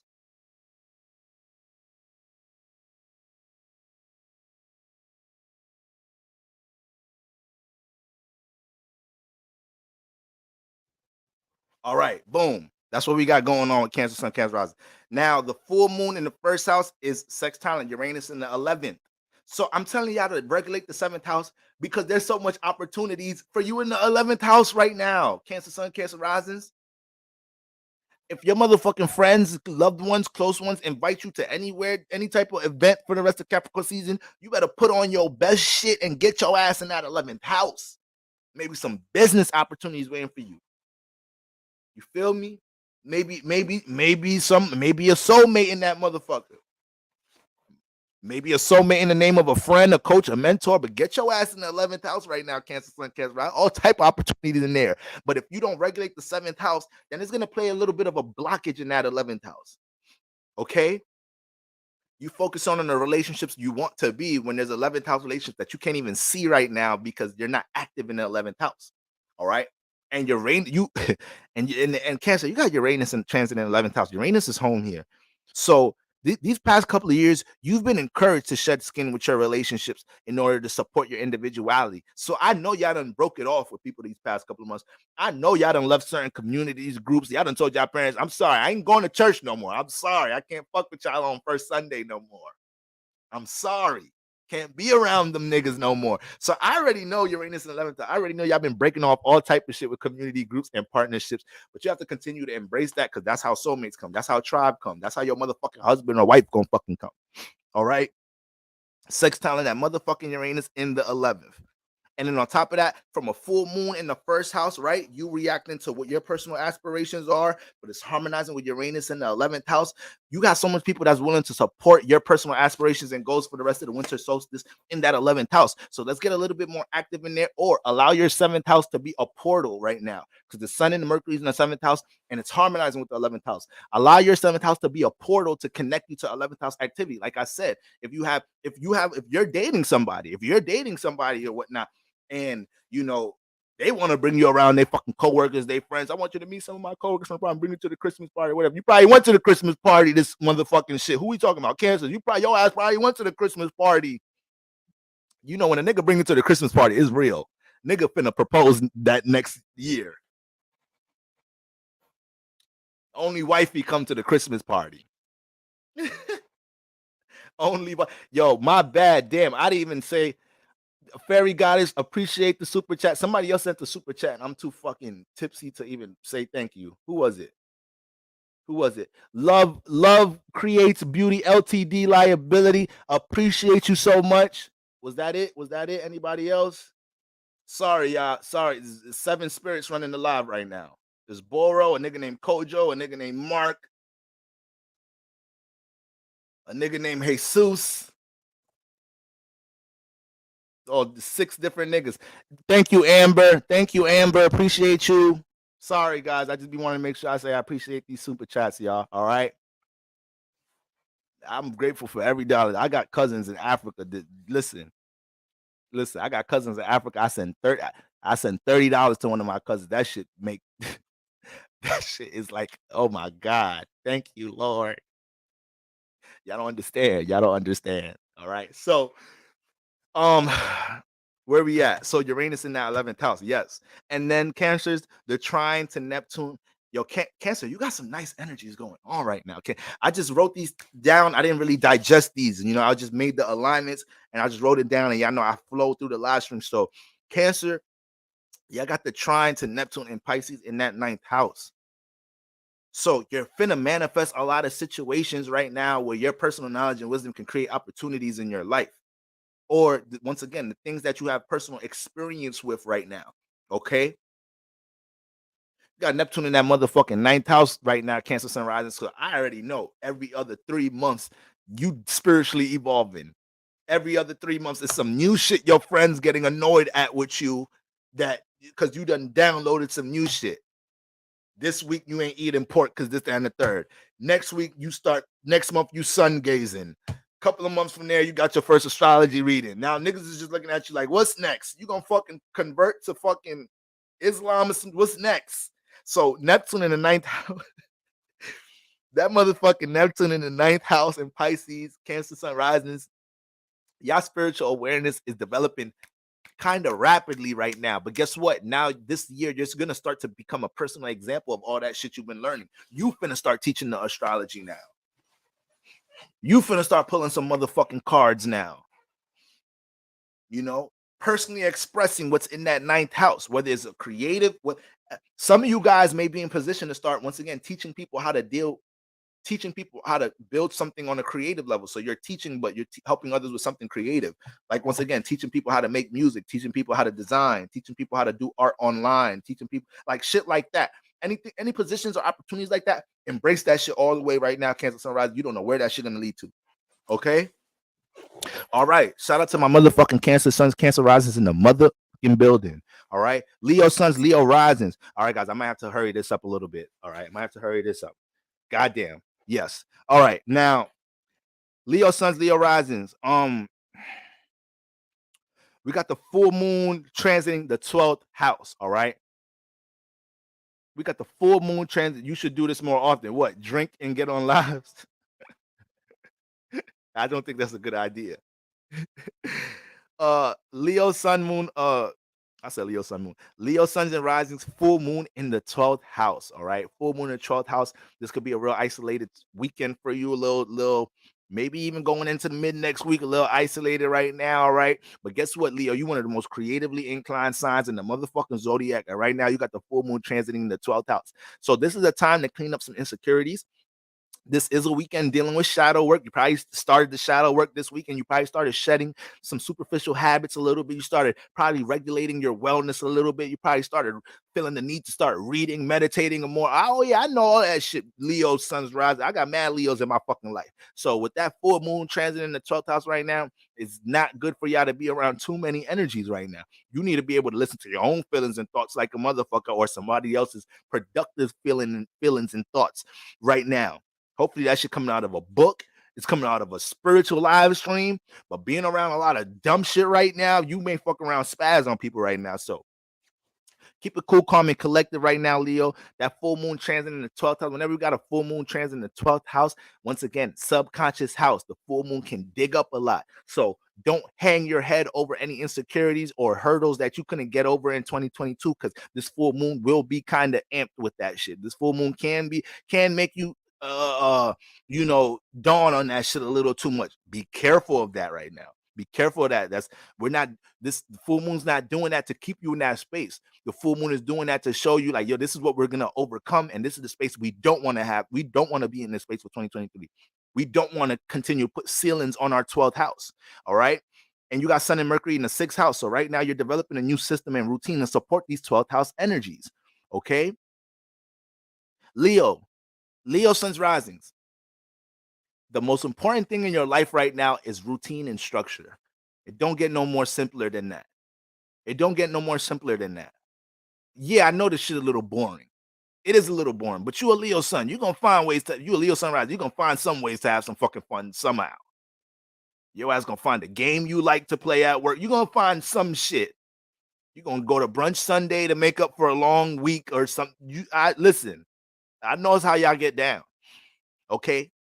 So it's Sun and Mercury in the 6th house. Let's make sure the rest of Capricorn season has a strong emphasis of structure, system, routine. Are you gonna accomplish everything in your routine and schedule every fucking day? Hell the fuck no.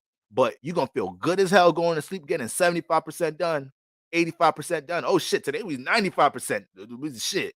It's damn near 100%. So shit like that, those results give you so much more confidence to feel more stable and structured in life and make you feel more confident to have space, to have an organization when it comes into your 12th house energies right now. But the full moon in the 12th house is transiting this 12th house to awaken the things that you haven't gave life in the 12th house yet, not to just sink into the insecurities and things we haven't did in the 12th house yet. It's going to do both of that. You want to make sure you acknowledge the things you ain't doing in the 12th house yet. You want to make sure you acknowledge certain insecurities, traumas, certain things you need to navigate with your shadow right now with the 12th, with the full moon in the 12th house in order to be in a healthier space. So you could look at your reality like, okay, I navigated all that shit. I know I got this insecurity, this, that, and the third, but you know that shit don't move, that shit don't just leave overnight. So I got to learn how to work with that shit. You feel me? But the more of a system I have in the sixth house, the better. The more I'm proactive towards doing things that support a healthier form of wellness in my life, then eventually I can find ways to fit my creativity, my 12th house energies into some type of system, into some type of routine. Leo, you're gonna drive yourself crazy in 2023 with your creative motherfucking ass not having no system. Just thinking that you just could go out in the streets and dance and gain attention. And yeah, you are gonna gain attention, but where the bread, where's the bread at? Fuck them likes, fuck them notifications. We need to get paid. We need to get paid. Fuck all that attention shit. It's cap season, it's Saturn season. You're not understanding, Leo. That sun shit not rocking right now. It's big Saturn energy in the building right now. So we need to make sure every action is accounted for something that turns into a result, something that turns into something that's solidified, not just something that gasses ego up right now. So the more system and routine you have, the more you can apply these things, right? And the more you could gain more confidence, understanding like, yo, damn, my talents, my awareness for this and the third, it could really manifest into something tangible. Yes, it can. All right. So that's what's going on between that full moon and sun, Mercury. Then we got sextile Uranus in the 10th house. So just speaking about all of that, your 10th house is lit up right now. Um, Let me see. You got Taurus in this house. The ruler is where Venus is. Okay, that's too much right now. But anyways, you got the full moon hitting Uranus in that 10th house. So Leos, I'm not surprised if y'all end up quitting your job in the winter solstice. I'm not surprised if y'all already quit y'all fucking job. I'm not fucking surprised. Y'all's going through some transformations during these next couple of weeks, or probably the week before when it comes into that motherfucking 10th house, Leo Sun's rising. I already know. Y'all telling bosses to kiss y'all ass. Y'all putting y'all hands on that coworker getting fired, but you like, fuck it, I had to. That nigga was annoying. Y'all thinking about getting a new job, but you're like, fuck it. Let me just take this risk. Let me just risk these next 3 months working on this individual entrepreneur, blah, blah, blah, blah, see where this shit go. So y'all are in a state of transformation in that 10th house, but guess what? The full moon is harmonizing with that shit. The full moon is harmonizing with that. So all your 12th house energies, they're dying to get in the 10th house right now. They're dying to get in the 10th house right now. But do you have system though? Do you have routine? Do you have a pattern? Are you organized, Leo Sun Risings? Because I don't want to see y'all waste all that fucking potential in that 12th house that's dying to get in the 10th house. You got so much things in your 12th house that's in your imagination, that's in your subconscious, that could eventually turn into status, that could eventually turn into a brand, that could eventually turn into reputation this year. Let's get on it. Let's get on it, Leo Sun, Leo Rising. Let's get on it. And then we got a trine to Neptune in the 8th house. I ain't gonna lie, Leo. I ain't even gonna lie, Leo. I ain't even gonna lie to y'all. Y'all done had Saturn oppose y'all from Aquarius the past couple of years. We all up in Saturn energies right now. I'm not even gonna lie to y'all. I know this is a little mucky time for y'all. I already know it's a little mucky time for y'all.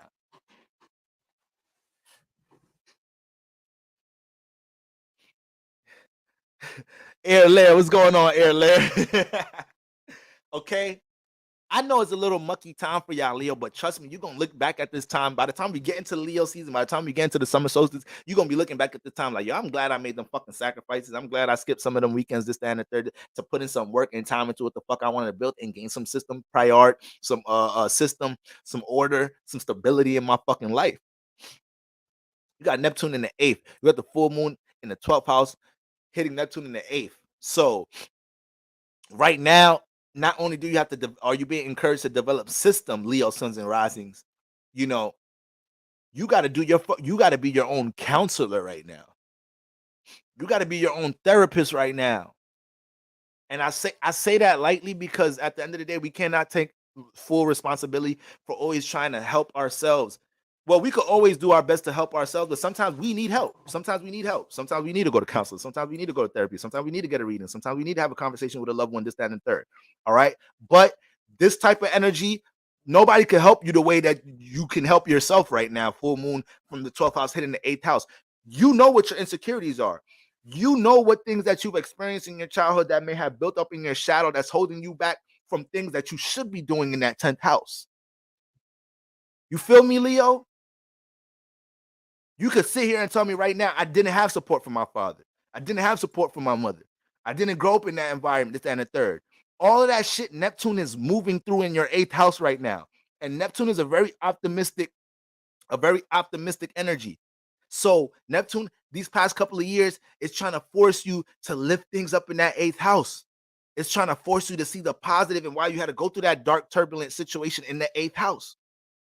But the fact that it's coming from the 12th house, 8th house deal with transformation. So this is another alignment indicating that the more that you have system, right? The more you have system, but the more that you're intentional about how you use 12th house energies in your system, the more this could bring transformation with your emotional well-being. Maybe what you need to bring each transformation to your emotional structure is you actually experimenting and being more proactive and hands-on with things in your 12th house, with things within your creative awareness. You are a Leo. You being detached from creativity for too long causes depression. That is a sad Leo. A Leo sun rising, not doing anything creative, not doing anything. What? Not doing anything dealing with expression, not teaching nobody nothing, not giving sunlight awareness to nobody. That's a Leo I don't want to be around because they finna be passive aggressive as hell. Fuck you so mad about? Stop spreading that shit around, Leo. Fire signs be a little good for that shit, except it be Aries and Leos. Sagittarius don't be doing that shit as much. Aries and Leos, y'all like spreading y'all negativity around when y'all be in y'all negative bag. Think I don't know about that shit. Okay? But I motherfucking love y'all, Leos. And sky is the limit for y'all. Just taking it one day at a time, exercising some system, exercising, having more routine. And as you guys do this, don't overwhelm yourself as to how you're going to accomplish things overnight. I promise y'all, let that 6th house transit while the sun and Mercury and Capricorn is moving through the 6th house. The ideas, the perspectives on how to situate these things, they will open up, Leo Sun Rising. I promise y'all. Trust time. This is something else that you have to learn to do. You are ruled. You got mad sun energy. You think you could override time all the time. We in Saturn energies right now. Ain't nobody speeding nothing up right now. Sit your ass down. I love y'all, Leos. I love y'all. Virgos.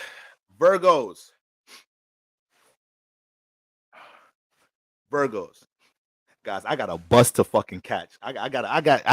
Listen. Virgos. I'm fucking around about to miss my shit just for y'all. Virgo suns and risings. Full moon in the 11th house. All right. So you got the full moon transit in the 11th house right now. Virgos right now. You need to be acknowledging, analyzing, and observing. All you do is analyze and observe, but you needs to be analyzing and observing the motherfucking you needs to be analyzing and observing who's your social circle right now. Okay. You need to be analyzing who you surrounding yourself with. If you're a part of any communities and groups that you do not fuck with right now, don't feel the need to have to, because a lot of time people be trying to make Virgos feel. A lot of time people be trying to make Virgo sun moons and risings. People be trying to make y'all feel bad for you not wanting to participate in some shit no more because you was actually a big source of the stability or the resource to the plan, the project, the job, the company. So once y'all say, I'm good, I'm moving on, I'm about to be an entrepreneur, I'm about to motherfuckers project on you. What do you mean you're moving on this and that? Because they want to use your Mercury all the way the fuck up. So right now, full moon in 11th house, Virgo, You another one, just like Leo, might be getting out of a job situation, might be leaving some type of partnership, might be leaving some type of community in some type of shape or form right now. You're picking up any type of funny money energy from your relationships, any form of relationships in your life. This is an indication, Virgo. Get these motherfuckers out your fucking life right now. Full moon in the 11th house, full moon in the air house. We're not playing when it comes. We're not. There's no tolerance when it comes into phony ass relationships. Sun and Mercury in the 5th house. All right. So right now, Virgo, Sun, Virgo rises. I told y'all in the beginning of Capricorn season. I already told y'all on the stage right now. I told y'all this Virgo, Sun, Virgo rising. I told y'all is on the stage right now. If y'all's the artists, if y'all's the influencers, if y'all building a business or a brand, if there's some type of 10th house you're trying to build up, a status, a brand you're trying to build up, you're gaining so much traction and attention right now. But right now, we're at the point of seeing which one of the people that you've been working with, building with, that it ain't it. You trying to make this album, this, and the third, and you got a lousy ass fucking engineer, and the nigga get on your nerves, but you keep trying to force him to record and edit your music and mix your music the way you want it to, but the shit ain't just clicking. Stop trying to think you could change and teach. That's another problem with you, Virgo. You change people all the time. Stop thinking you could change this motherfucker and get around an environment that supports the way you think, that supports your ability to take your time with your art, with your craft, with your business. You know you don't like rushing none of that shit. You know you don't like rushing none of that shit. So what's the point of being in an environment with people that don't understand your process, right? That's a big thing that's going on with you right now, Virgo suns and risings. And all y'all is, and real talk, like y'all know me, y'all. I love y'all, but I gotta give it raw. I gotta give it raw and direct. Oh baby, I like it raw. Oh baby, I like it raw. Y'all know I gotta give it raw and direct. So when you got the sun, when you got Sun and Mercury in that 5th house, Virgo Sun, Virgo risings, I already know y'all. I already know some of y'all creative energies that y'all don't be using is bullying the fuck out of y'all right now, because y'all haven't been displaying it, or you're not putting it on the stage. And for some of y'all that are artists, do this, that, and the third, or just embracing any type of 5th house energy, dealing with some type of creative self-expression in some type of shape or form, regardless of the results, that motherfucker feel good as hell, don't it? Putting that song out, making that video, just expressing yourself to your friends or your partner some motherfucking more. Sometimes the 5th house ain't even these firehouse trans don't even have to be all about creativity. Sometimes it's just about pure expression, and that's it. You just getting shit off your chest a little bit more. So that's very important to understand right now around this time. But yeah, relationships going through all type of transformations right now, Virgo. Don't fight it. Don't fight it, Virgo. If you want me, then don't talk to me. Go ahead and free yourself. If a motherfucker don't want to fuck with you right now, Virgo, that ain't nothing to fight for. Universe doing you a favor. Like, universe doing you a favor right now. Don't want me to no talk to me. Shout out to Fantasia, her Cancer head ass. Big ass lips. I love them lips on that woman. But anyways, all right, I love more on her too. But anyway, we ain't gonna go there. Just understand this, Virgo. Yo ass, because yo ass is. I made a TikTok that went really viral last year. Spiritual World reposted it, and it was me talking about how each zodiac sign reacts again breaking up with. So much people had so much people had negative feedback on the Virgo part, because I was basically saying like, no, don't break up with me, I'll fix it. No, don't leave, I'll fix it. Motherfuckers was like, no, that's not me, that's not me. I'm like, Virgo's so in denial. Y'all know y'all want to be Bob the Builder. Y'all know y'all want to anything that y'all value. Y'all never, it'd be hard for y'all to learn that no, that shit is expired. Stop trying to fix it. Stop trying to fix this person. This is a toxic ass person. This is a demon you are dating. You cannot fix this. Let somebody else fix this. This is a duty for God, not you. A human being cannot fix what's going on with this person. This person needs divine intervention. So cut it out, Virgo. Cut it out. You supposed to be more focused right now about what you personally expressing on the stage, and then you trying to hold on to some fucking relationship that's actually not even supportive of some shit that you're supposed to be focusing on right now in the 5th house. And on top of that, the 5th, you in the expressive energy right now. You're supposed to be exercising self-expression right now. So if you're dealing with a relationship that you can't even express yourself right now, that's off rip already an indicator of some shit that's not healthy. You in the whole fifth house transit, Mercury in the fifth house. You be wanting to talk about your creativity all the time. You want to talk about your ideas with your partners. You want to talk, hey babe, how this outfit look on me, this, that, and the third. You talkative as hell about anything dealing with creativity or how you're seen. And they just like, no, you straight, you look nice and shit. Oh yeah, that hair is cool. When you got it done earlier today, that shit all right. Come on, Virgos. Fuck the motherfuckers. Okay. Then we got sextile Uranus in the ninth house. All right. Then we got a sextile to Uranus in the ninth house. So where's the full moon at? In the 11th. Oh shit. Damn. This is kind of interactive time for y'all ass right now. Right now, Virgos, these past couple of years, you've been going through all different type of transformations when it comes into your education. Some of y'all got a degree. Some of y'all, if you graduated while Uranus was in the ninth house, you just realizing, fuck this degree, this shit. I did what for what? The fuck is this shit doing for me now? The matrix is changing, systems is outdated. AKA now I'm finding ways to use my personal knowledge and wisdom to build some type of stability, some type of shape or form. All that shit I learned in school ain't shit. But Uranus in that ninth house pushes you to find your own individual form of spirituality and belief systems. And this is why, another reason why, this is why your relationships are going to be transformed for the good right now. You got Uranus in the ninth house, and it's these past couple of years you've been exercising so much individual forms of spirituality, whether your friends give a fuck, whether your friends fuck with it or not, whether your family members fuck with it or not. You're gonna watch your astrology, you're gonna meditate, you're gonna fucking go outside and ground your motherfucking feet in the backyard and all that shit. And now you got that energy harmonizing with the 11th house, aka there's some new activation going on with people that want to ground their feet with you, people that want to watch the astrology live streams with you. So why hold on to the old relationships? A motherfucker happy as hell to go put his nasty ass feet with you in the ground. All type of corns, callus, bunions, and everything. But y'all gonna be happy as hell grounding and shit, feeling lighter as hell and all of that. Motherfuckers might start levitating out this motherfucker. Okay?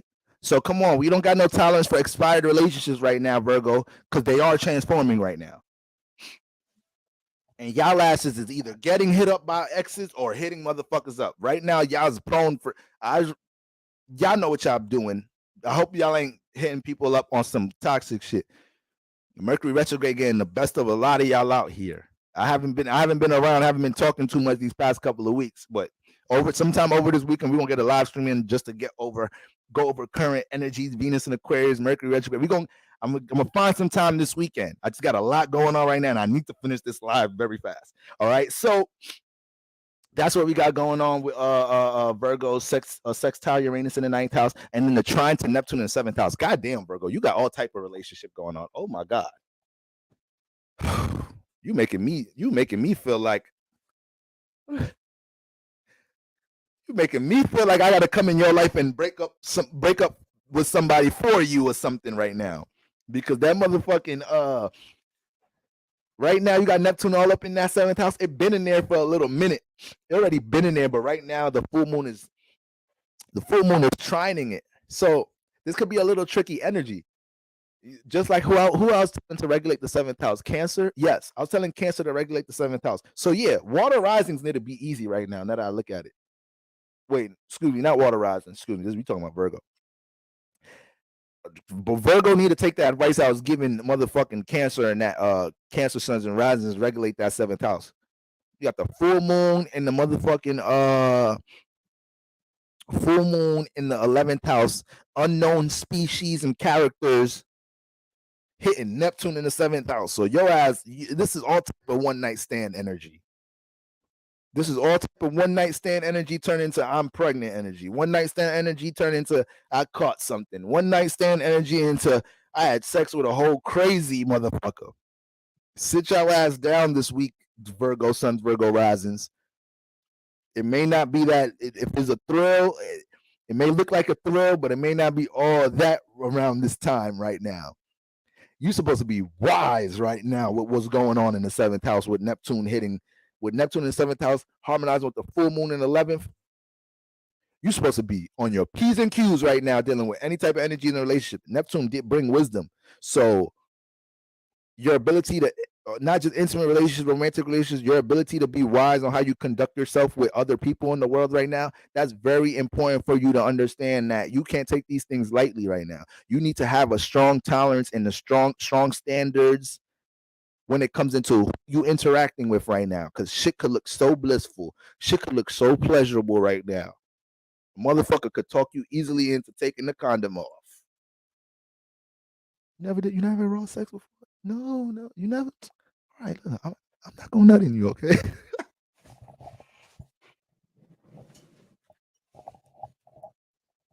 This is really ghetto astrology. I swear to God. Now my pull-out game fire. My shit fire. That ass. I don't got no kids. Look, that ass. I'm 30 years old. I don't got no kids. Yeah, all right. Not with no fucking full moon in the 11th house hitting your motherfucking Neptune in the 7th. You'd be delusional as hell right now in that 7th house with the full moon hitting that shit. Motherfucker could say some shit sound real good right now. Be wise. Be wise. And the full moon in the 11th house is also activating your ability to connect some of that Neptune energy into the 11th house. Yeah, I'm still in New York, but I'm leaving tonight. So I'm trying to hurry all of this up right now, guys. Like, luckily, I'm leaving pretty late, so I had a bit time to spare, but I'm pretty much gonna be rushing anyways. So, but yeah, guys, be easy, Virgo. Be easy, Virgo. You know, you got that trine from the 11th house to the 7th house. So trines create, opportunities. And with this being said, you have to make sure that you're very intentional about what type of energy you want to establish in the 11th house. Like I said, right now you could be going through a situation where you're passionate about some type of skill, talent, creative awareness, creative gift that you have, but the form of community environment that you're in, either they're restricting you, they're not letting you fly your wings. I just thought about something. What's the fucking trying to think of like an example of a star in a group that I'm thinking about the Temptations and shit. All right, wrong group. Anyways. Uh my girl talking about my girl. All right, but that's what's going on, Virgo. That you already know Neptune, the generational plan, is going to be in that 7th house for a minute. But I'm just telling you, the fact that the full moon is trining it, a lot of y'all going to have courage. It makes maybe some emotional breakthroughs going on for y'all right now. Somebody may have told you they love you for the first time this week. You may have realized you love somebody around this time. Emotions can be in a fluster right now in the relationship world. So it's okay to tell a motherfucker, like, can we just slow it down a little bit? Can we just cuddle tonight? Don't tell me that. But I'm tell the nigga you fucking with that. But I'm just saying, I ain't trying to hear that shit. You might have to tell somebody slow it down a little bit. Cause I just know there's a lot of intensity going on in y'all relationship houses. All right. Now we're halfway through. Libra, full moon in the 10th house. Full moon in the 10th house, Libra. Okay. Sun and Mercury transiting the 4th house. Okay. Libra suns, Libra risings. I repeat, full moon is activating the 10th house. All right. So we're finding balance between the 10th and that 4th house axis. Libra sun, Libra risings. Right now, you got these energies transiting. Your 4th house is emphasized right now during Capricorn season, Libra sun, Libra risings. So you probably feel unstable as fuck right now if you're catering too much to your relationships, if you're catering to too much to your colleagues, your co-workers, and you ain't taking care of the 4th house. Sometimes, Libra, you think you could put the 4th house on the back burner. This is what pisses you. This is what pisses off. This is why when Libras date Cancers and shit, this is what gets Cancers mad. Because Cancers act like you sometimes Libras, you get so nonchalant about dealing with your emotional well-being. You act like you could just deal with turn it on and off when it comes into your emotional awareness. Not this season. Not this season. All right. Your 4th house is the emphasis. it should be cold where your ass is at right now. So the fact that you trying to link and connect and do this, sit your ass down, Libra Sun, Libra Rising. Learn to be by your. That's a lot of y'all problem. None of y'all. A lot of y'all don't know how to be low. A lot of y'all don't know how to be by yourselves. I'm a Cat Moon Rising. I don't have this problem. I don't have this problem. My son makes it look like I want to participate with everybody in the world. I'll be straight. I'll be in my office. I'll be having my fun. I'll be ignoring calls, ignoring texts. I'll be having fun. But let him have a water moon. Let him have a fire moon. Let him be a double air, Aquarius moon, Gemini moon. Libra gonna be depressed if there's nobody to call and text. Libra gonna be depressed if nobody's saying nothing in the group chat. Like, damn, y'all niggas is silent as hell today. Nigga, we at work. The fuck wrong with you, Libra Sun, Libra Rising? So right now, Libra Sun, Libra Rising, some of y'all are going through a crossroads when it comes into career because you're realizing your career don't make you comfortable. And you're realizing you may have to get uncomfortable to find the career, the 10th house that makes you comfortable. Okay? Like I said, the 4th and the 10th house is activated. So with the Sun and Mercury in the 4th house, you're already noticing what people, places, and things, relationships, circumstances, how you deal with your aspirations and goals, situations in the home, connections with your mother, connections with your spouse, your children, all of these things you're realizing, like, these are the most important relationships, your family relationships right now. Okay, tell that chick you dating to hold the fuck on. Tell that nigga you dealing with you got some shit to take care of. Okay, be scared to tell people that you dating to sit the fuck down. And if they can't sit the fuck down and give you some grace and some patience to deal with them, then you can't deal with their ass then. Okay, because then you're going to start doing your extra Libra shit, running around trying to make sure all your relationships is good in your life, this and the third, tell this person this, and now how you feeling drained. Now you drained. Now you mad at everybody else because you couldn't say no, because you couldn't put up boundaries and shit.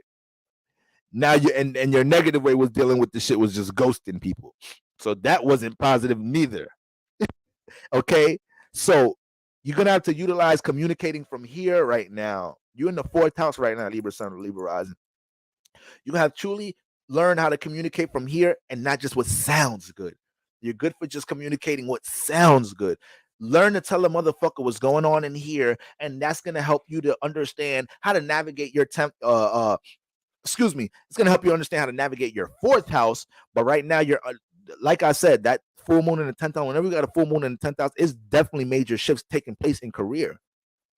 This could be a sign for you to put some more pep in your step in career. You got Cancer in the 10th house, Libra Sun, Libra Rising. Is like, you got to put your heart in that motherfucker. You got to put some emotion in this motherfucker. Stop floating up there. All right? Have some conviction with what you want to do in your 10th house.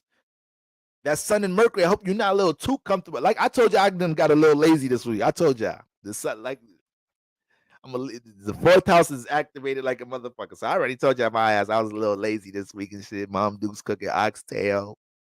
Okay. But with all that being said, this energy should be readjusting your attitude towards the 10th house around this time. Should be readjusting your attitude towards the 10th house this time. And anything that you don't like about your 10th house, what are you going to do about it, Libra? You have the power to change that. You have the power to take certain risks. You have the power to navigate transition in the 10th house. You have the power to make a plan for what you want to do in the 10th house. You don't have to stay conformed to that fucking cubicle, to that office, to whatever. But nothing changes if nothing changes. Nothing changes if nothing changes. One of my favorite quotes of all time. So simple, but so powerful. I love my Astro community. I love y'all. We family. But I deal with a lot of people that be thinking, sometimes I have clients this, that, and the third. Sometimes I have people DM me this, that, and the third. And the questions they ask me, they think transits is supposed to do the fucking work for you. The transit's here to help put you in position, help teach you certain things. But if you ain't doing shit, the transit ain't gonna do shit for you. You might get a little nice little lucky Venus blessing here and there, Besides that, That's not how motherfucking that's not how life work. Okay, so I need my Libra sons, Libra risings to take more initiative what they doing in the 10th house. You know, you just this is not the time to float here. You could set such a you this is a great time to set such a new precedent in the 10th house in order to make yourself feel more stable in the fourth house. But lacking intention of what you're doing in the 10th house right now, Libra sun, Libra risings, is gonna keep your fourth house unstable. It's gonna keep your fourth house unstable. All right. It's a balance. It's a balance. Y'all's another one that I could definitely see going through some career changes right now. Okay, you got sextile to Uranus in the eighth, so you got the full moon in the 10th house, sextile and Uranus in the eighth. Big career transformation right now. It might be a blow up transformation. It might cuss your boss out. You know, if it make you feel good spiritually, then do what you gotta do. But I could see all type of big transformations in that 10th house. I could see a lot of y'all finding the courage to finally take something in that eighth house with Uranus. Damn, Libra's rising. Y'all got Uranus in the eighth house right now. That's very powerful. Now that I think about it, it's this exaltation. So these past couple of years, I'm pretty sure y'all have been going through so much different career, been going through so much relationship transformations with, especially with like loved ones too. Not just because we dealing with the eighth second house axis. Once again, the second house, that other side of the axis dealing with loved ones a bit too. You could kind of throw family members. Family members kind of stretch, y'all. It kind of stretch from what I've seen. Family in the chart kind of stretch between the second, third, and fourth. It'd be fourth house is like family, home environment, connection with the parents. Then third house get into like cousins, siblings, cousins, distant relatives. Second house, it ain't really the family, is the family traditions, the family cultures, family belief system you came into and shit. So that shit a little wacky. That shit a little crazy. I gotta study that shit some more. But um, I wouldn't be surprised, Libra sons and risings, if your family, you've been going through mad transformations with your loved ones and with family because you've been wanting to invest more into your deep motives in the eighth house, your deep passions in the eighth house, things that were hidden. You started to bring them up to the surface, and they ain't know you was into that shit. They ain't know you was into the occult.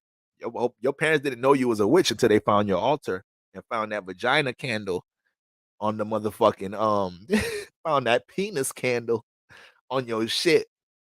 Your father came. What the fuck is this? I thought your parents come to your house. You just bought a new house. You have a housewarming. They walk in your room thinking it was the bathroom. See all type of dicks and vaginas lit up and shit, altars, rocks, crystals. Like, what type of sorcery shit going on in here? So some of y'all is good for having some shit get exposed a little bit in the 10th house. So you got to you got to tread lightly right now. Because whenever you have like alignments between the 8th and the 10th house, this could be somebody that could bring a strong influence or transformation into the world because they're bringing eighth house things into their 10th house. They're wearing it as their reputation or something like that. But it could also, Uranus is very turbulent and transformative. So at the same time, you have to make sure that, all the things that's dear to you, sacred to you, that you're only really connecting these with loved ones, people you really trust to stand the third. But this also can be a pull for you to take some things that's hidden with you right now, Libra, and make it a part of your reputation and your social status right now. Okay.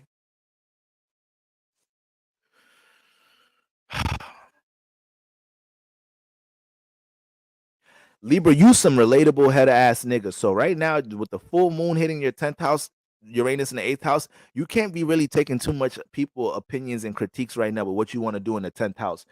Your family is the biggest motherfucking. I was trying to use an advanced ass word right now. They're the biggest. Is picket a word? I feel like that's a word. But they's the biggest ones right now. I ain't gonna lie. I ain't gonna lie. Your moms, your pops, your siblings, your family, they low key hating on what you want to do in the 10th house. Low key. So you got to make sure you're not overly considering that shit, and you allow yourself to do what you got to do. Uranus is sextile in your 10th house. Even when the full moon leave, Uranus is still sextile in your 10th house. So you got to make sure that you're willing to say fuck it and take risk to pour into your 10th house. But like I said, it's a good chance that something that was hidden about you wants to make its way into the 10th house, and it's going to help your fourth house to be stable. And then Libra, last but not least, the trine from the full moon to the sixth house. You got the trine to the sixth house. So full moon in the 10th house, trine in the 6th house. Just like how I was telling Leo, Libra, just like how I was telling Leo, suns and risings, Libra, system. You got Neptune transiting your 6th house right now. So it's like you're let me make sure I got that right. It sounded a little funny in my head. Yeah, full moon in the 10th, trine Neptune in the 6th. Yeah, Earth house. Why that sounds funny. But and then Scorpio in the 5th. Okay. I just wrote these notes mad fast. I was making sure everything was on point. So yeah, the full moon in the motherfucking the full moon coming from the 10th to Neptune in the 6th. So these past couple of years, Libra Sun, Libra Risings, that's probably why you've been dealing with some frustration in the 6th house, because your creativity wants to make its way into the 6th house. Your dreams and aspirations wants to make its way into the 6th house. And when you're not in a workspace right now with Neptune transit in the 6th house, where you don't get to exercise your creativity, or when you're outside of the work house, you're not working on your creativity, this builds frustration in your earth houses. That full moon in the 10th house don't want to deal with that shit no more. So it's harmonizing with that Neptune in the 6th house. Like, yo, I got you, Neptune. I'm gonna make sure this airhead ass motherfucker gets their shit together and gets intentional about how they work on their creativity in the 6th house, and has more of an understanding and more of a more intentional about how they deal with their wellness. You know, Neptune is a big healing energy right now. I mean, period. Neptune is a big healing energy, but I said right now because I was subconsciously thinking about how you guys, Libra Sun Risings, can use Neptune in this 6th house to bring so much understanding to how you can deal with self-care through healthy forms of wellness, whether it's your diet, your sleep schedule, your ability to be outside, get some vitamin D, the people, places, and things that's in and out your 6th house. These are all things that you have to regulate with Neptune in the 6th house, because you should know better. There should be a sense of wisdom, a sense of intuition dealing with your 6th house right now. And all of these things will help support things that need to be manifested in the 10th house. All right, Libra. All right, Libra. Scorpio. We got 4 more signs left, y'all. Well, excuse me, 5. Scorpio. All right. Scorpio, Sag, Cap, okay. Full moon in the 9th house, Scorpio. All right, full moon in the 9th house, Sun and Mercury transiting the 3rd. So your axis dealing with relationships and long distance travel and spirituality and shit, that shit lit the fuck up right now. All right. So first of all, we got the full moon transiting in the 9th house, Sun and Mercury in the 3rd house. Okay, so with the Sun and Mercury in the 3rd house right now, you gaining a whole new awareness about your surroundings. You getting a whole new awareness about how certain mentalities or how certain 3rd house traits, aka things that you learn from your siblings in your neighborhood, this, that, and the third, you're learning how these things affect your ability to expand in the 9th.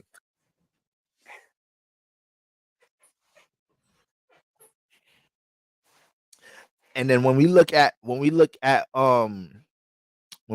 the name, a full moon in the 9th house, this is going to put you in a real reflective state when it comes into things dealing with the type of education that you feel like you have, when it comes into the type of knowledge and wisdom, where you at on your spiritual path, certain things on your bucket list that you feel like you ain't get to, you're not close to accomplishing. You know, whether it's somewhere you want to travel, something you want to do, something you want to sign up for, apply for, and something you want to explore, something you want to experiment with. We can't call the 9th house the house of education, the house of enlightenment, and not understand that it comes with a sense of exploration. It comes with a sense of experimentation. Don't we fucking dissect frogs and shit in school and shit? Then we have lab class and chemistry and shit. So yeah, in the 9th house, you got to motherfucking experiment with some shit. You got to experience some shit to gain some knowledge and wisdom about some shit. But right now, you seeing how the 3rd house has held that back, Scorpio sons and risings, whether it's your cousins, your siblings, your close friend circle and shit. Every time you bring up some shit you want to expand on, you want to apply for, you want to explore and experiment with, they don't give you the type of energy that you feel like is supportive energy. Yeah, these might be some of the things that you have to acknowledge and navigate around this time.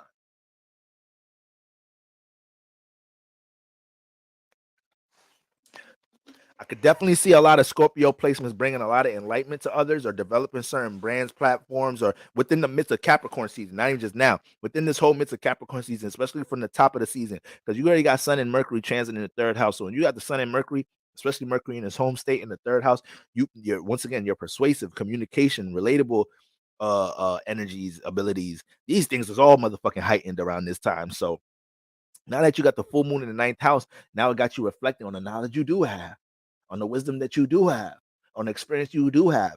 So we want to find this balance to see how I could put myself in a position to be able to, communicate the things that I know, communicate this, be an example, be seen, for the knowledge and wisdom I have, and be able to do it in a space where it could be received, reciprocated with others, possibly with other motherfuckers that could teach me something back, or people that's just into the things that I'm into from a belief system perspective. All right, spiritual perspective. I want to be surprised right now. Well, y'all some isolated head ass niggas too. Like Scorpios, they really, you see Scorpios with somebody, that's they ace boon coon. Scorpios be tight as hell with their friends. Really don't, no new friends, no new friends, no, no, no. They really be on some no new friends shit. But uh when you have yeah, when you got that Sun and Mercury transit in the third house, this is also going to show right now. You guys are realizing, once again, you're realizing the difference in mindset with a lot of your close friends. And like I said, that don't mean you don't have to love them no more. You don't have to care for them no more. But shit, yeah, it might be a little distance that you got to add there. Might be just a little bit. You might have to just go get some money and come back to them later. You know, whenever we got that eighth, ninth house, because you have, in your case, the sun and moon is in third house. So the third house is the focus. So, like I said, you guys might be appreciate you so much, Scorpio Sun Goddess. A lot of you guys right now may be going through transformations in your third house. Like I said, either with your relationships, your siblings, or simply where you live at. It may be certain things in your third house you ain't know that was a burden. You're just now seeing it because the sun and Mercury's in your third house, aka your mind is paying attention to it more, and your sun lit it up now as a flashlight in the third house. So you may not have even realized how one of your friends is a leech, how one of your friends be lying, how one of your friends, whatever the fuck it is, whatever type of relationship realization you're making, is important for you to start looking at these things like, okay, let me be the bigger person. These people they have this level of awareness, and I have this level of awareness. Let me not condemn them. Everybody has to grow the way they have to grow spiritually. Let me just put myself in a position where I feel like I'm healthy, maybe not as accessible around this time. Okay. Um, but I definitely see some things coming into conclusion, coming to an ending for all my Scorpio Sun risings. Maybe you guys are finishing some type of project. Maybe you guys are getting close to handling some debts or something that can open up your ability to start traveling, or you're able to start seeing your opportunity. Like, okay, once I 2 more months paying this, that, and the third, by at least by springtime, I can start planning vacation and start feeling more open and start that type of energy in. Stay in that bag. Stay focused and concentrated with that right now. Don't get too off, drift off too much with other shit right now, Scorpio Sunrise, because you're gonna regret you pouring too much energy into shit that don't make sense when you're treading to do things that can open up opportunities for you in this ninth house, you know. And you also seeing how the new knowledge that a lot of you guys are relearning things right now. You're learning to break down old concepts to learn new things right now. So you kind of got to take things one day at a time, allowing yourself to break down the old mentalities about things, old mindsets about things, you know. Just because it's something that you clinged on to as a mentality for so long doesn't mean when you run into more of a enlightened or evolved perspective about something, whether it's spirituality, whether it's within something that you do in a creative space, don't mean you have to cling on to that because it's something that worked for you for so long or something you believed in for so long. When you get the full moon transit in the ninth house, sometimes certain constructs dealing with your belief system, you know they get rearranged, or you get put in a position where you start to understand that is more beyond that concept to stand the third, right? Then we got a sextile to Uranus. In the seventh house. So we got the full moon in the ninth house. We got the sextile to Uranus in the seventh house. Right now, Scorpio suns and risings. I need y'all to understand that your relationship life has a lot of potential to transform with you not being, real discerning about who you dealing with right now. You're learning. A lot of you guys are developing a lot of new downloads on what intimacy is, what intimacy means to you, what a divine connection means to you, you know, what things you may have accumulated in your subconscious that you need to be aware of, that you may bring into your relationships. That's very important right there. Okay. We got the 7th house dealing with relations, then we got the 9th house dealing with evolved thinking, higher learning. So you kind of make it's a good chance you're gonna be tested around this time to, be the bigger person or be wiser within your relationship circumstances. But this may also come with you, a lot of y'all having to establish some personal viewpoints about things in your relationships. Whether you gotta agree to disagree, or you just gotta make sure you get certain things off your chest so your partner knows, or your partner can make a decision with it. You know, sometimes people be trying to, manipulate little things here and there so they could get their partner to be a part of something that they ain't really. If you would have brought it to them straight up, they probably wouldn't sign up for it. So you don't want to get blood in your hands trying to manipulate somebody to be a part of a program without them unwillingly know. That's getting blood on your hands. When you could just tell them, hey, I want to be polygamous. Hey, I want to have an open relationship. Hey, I want to do this, that, and the third. Hey, I want to give somebody the chance to make their decision. God be giving you a little slaps on the wrist when you're doing that little toxic shit when you're younger. But when you know better, you're an adult. Watch how your next couple of relationships be after that when you take advantage of people in that space. All right. So Scorpios, be aware of people trying to, talk to you in funny ways. Somebody that you're dealing with right now, not trying to keep it real and direct with them. You might have to press them a little bit. Like, yo, be direct, be straight up. What is it that you want? I want to be clear about what's going on. It's fucking Capricorn season, full moon in Cancer. What's the reality of this relationship? I got motherfucking full moon hitting my Uranus in the 7th house. So y'all ass can be a little intense right now in the 7th house. Y'all can have some fire ass sex right now. I ain't gonna hold y'all. Y'all always have some fire ass sex, but Uranus make everything in that 7th house way more intense. So just be easy. Just be easy. But you might just have to just, press a motherfucker just a little bit. Just if you feel like they playing games with you to the point you're up in the air about things. Okay. And then it's trining Neptune in the 5th. It's trining Neptune in the 5th. Full moon in the 9th house, trining Neptune in the 5th. So you're naturally being pushed into center stage positions to give your knowledge and awareness out. Don't run from this, Scorpio, because every time motherfuckers push you on the 5th house without you getting ready, without you putting your makeup on and getting your outfit together, your ass be in shambles. You be needing 3-hour preparation to get on the stage for a 4-minute song. Scorpio, if you don't get your ass on the stage and deal with the spotlight, deal with the audience, deal with the attention, these niggas is ready to pay you after they ready to book you again after you deal with this shit. Like, damn, Scorpio. That shit late as hell, but I got a ride and all of that shit. You feel me? So yeah. That's you gotta understand that shit. You got to understand that shit, Scorpio sun risings. All right. That Neptune in the 5th ain't no joke. It's been pushing you to put your creativity and your spirituality on the stage for the past couple of years. And a lot of you that have been embracing the opportunity to do that, you be having people looking at you like you a god. Like, I didn't know you knew all that. I didn't know you had these talents. I didn't know you could do this, that, and the third. I didn't know you knew about spirituality. I didn't know you had this awareness. Yeah, because I be in the 8th house all the time. But Neptune in my 5th house and shit. Neptune making me throw my spirituality. Neptune deal with connecting with the collective consciousness. So now this phase of my life, I gotta connect this shit with y'all. Yeah, Scorpio, embrace that. Yeah. What's wrong with you? With your creative ass, but we'll never know. My Poppy's a Cancer, Libra, North, no, I'm a Libra with Cancer, North, no, I feel for each other. I get so much stronger. But that's fire. That's fire. This might not be our first lifetime. Y'all might have been connected already. Okay. Sagittarius, full moon in the 8th house. All right. Sagittarius, full moon in the 8th house. The full moon, the 8th house is a turbulent place for the full moon. So right now, you guys, a lot of shadow work energy, Sagittarius, sun rising.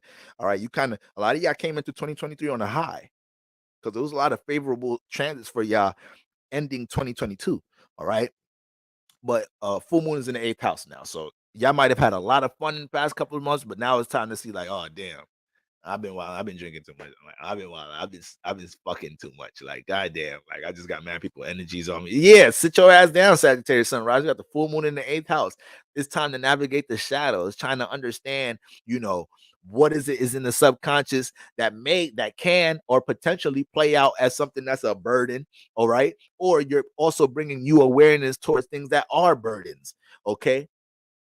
Sagittarius, you might be in a state right now where you have to take responsibility for things that need to be transformed in your life. Okay. And then this energy is opposing the sun and Mercury in the second house. Once again, money house axis lit the fuck up. So Sagittarius, are we really gonna let bad eighth house habits, forms of overindulgence get in the way of what the fuck of the new ideas and awareness Sun and Mercury is giving you in the second house? And a lot of it really ain't you. It's a lot of Sagittarius. Y'all are just experiencing new ways to deal with talents and gifts you've been had. That's all. Whether you've been using the gifts or talents or you haven't been using it. That's all the Sun and Mercury do. It ain't creating new gifts and talents here. It's giving you new perspectives on how to use shit you've been had. You use resources you've been had. But if you're too deep into the eighth house, it might be hard to see these things. It might be too hard to see these things if you way too deep in the eighth house right now. If you have no awareness as to what needs to be transformed in your life right now, you don't even understand. You don't even understand what you're doing is a negative. You understand. You don't even understand what you this, that, and the third is a bad habit. Funny thing about it, more awareness on these things can actually manifest some other resources. You got some shared values in this eighth house to support this second house talent, give form of creativity. So let's not fuck around with that Sagittarius Sun Moon rising. All right, let's not fuck around with that. And then we got the full moon hitting Uranus in the sixth house. You know, when I bring up that word sixth house to Sagittarius, y'all ass get off the live. Y'all start panicking. Y'all don't be wanting no parts of the sixth house. You feel me? But too bad. You got Uranus in that motherfucker for the next couple of years. It's been in here for the past couple of years. And you're going to continue to go through unstable situations in your earth houses if you can't get a hold of Uranus energy in the sixth house. If you can't become intentional about what type of schedule and routine you need that you believe is going to bring some transformation into your life, the transformation you want, the transformation you're trying to initiate, or what's going to happen? Uranus is going to continue to make things turbulent here. Uranus is going to make you deal with possessive, what's the word? Not turbulent, inconsiderate coworkers, bosses, authorities. Oh yeah, it's going to continue to do that. It's going to continue to bully you in the sixth house if you're not going to be intentional about what system you feel like your life needs to build stability. All right. Sagittarius, you a whole nother one. You be doing that Leo shit sometimes. You think if you just go outside and give the good word, you just show your light, you just express yourself, this, that, and the third. It's like, yeah, you're gonna get the likes, motherfuckers gonna praise you, this, that, and the third. But sometimes you and Leo, you get too gassed, y'all be getting too gassed up off the attention and the praise and go home broke. Where's the money at? Where's you did all that dancing outside and didn't get paid? You don't even have a donation box. Why you breaking it down and shit? You even got a donation box out there. You just happy everybody going crazy. You too high. You too gassed up. So this is the time, Sag, to let's get some stability. Let's get some monetization going on. Remind motherfuckers this is a service. This is not free. Whatever type of awareness or form of spirituality or creativity you giving out. But you need to get serious about that system. You need to get serious about that system and that form of routine in that sixth house Sagittarius sun rising. All right. All Sagittarius placements, period. All Sagittarius placements. But yes, right. Like even when Uranus get out the sixth house, that sixth house is still a square. It's something you need to deal with. All right. And then it's trining Neptune in the fourth. All right.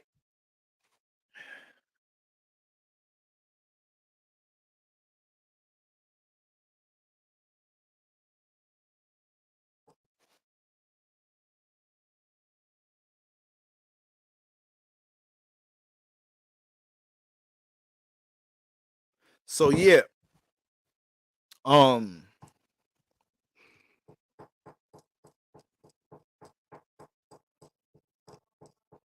So then you got the full moon in the eighth house, Sag.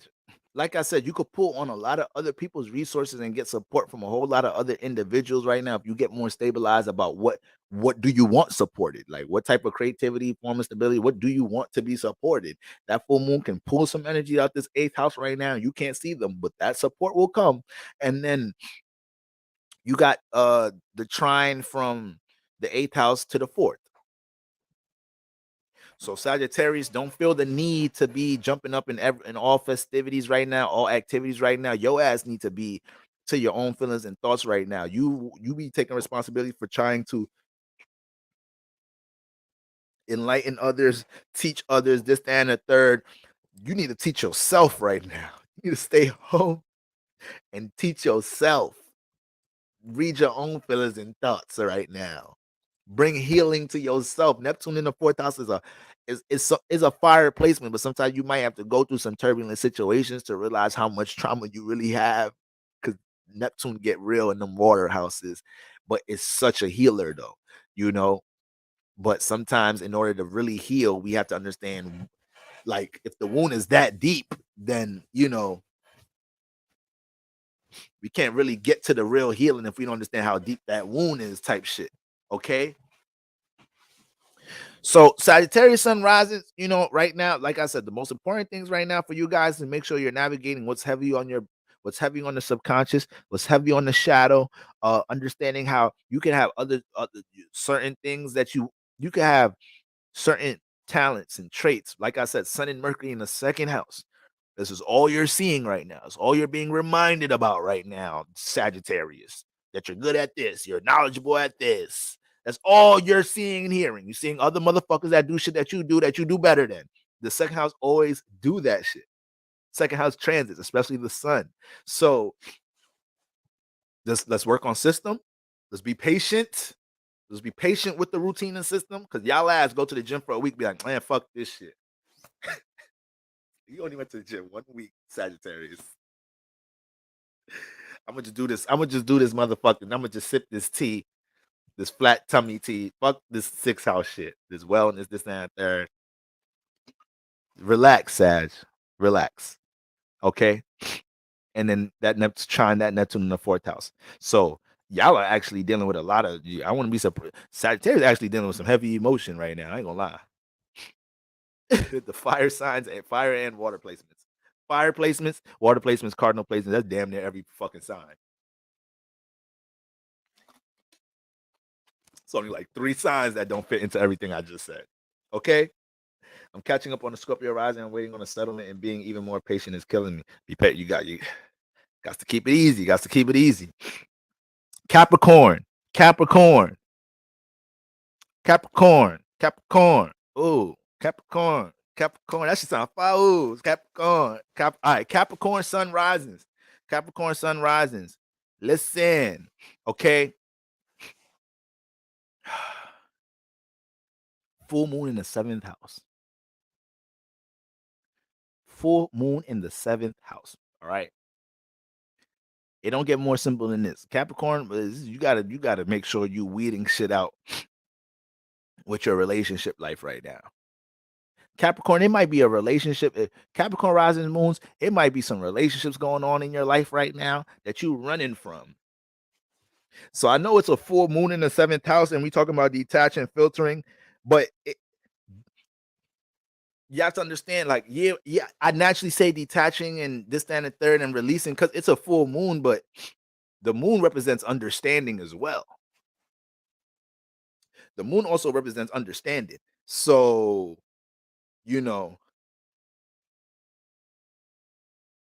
Capricorn sun rises, you have to know who's in your corner. This is a great time not to sit down, relax, and really understand who's in your corner, who really love you, who really care about you, who really want to see you win, who's giving you tough love for a reason, who is a distraction, who is a burden. These are all the things that you need to allow yourself to understand and filter out around this weekend. That Cancer in the 7th house, you either be dealing with some people that really fucking care about you and be trying to force you to understand how to love and care some more because you so goddamn uptight in the 1st house, or you be dealing with some possessive ass motherfuckers.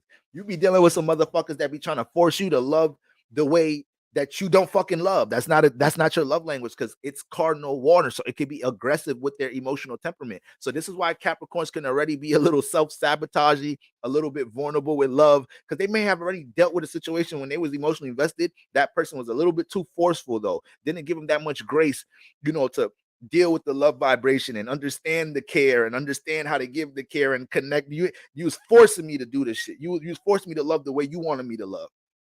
So now it's like I don't even want to fuck with this shit no more.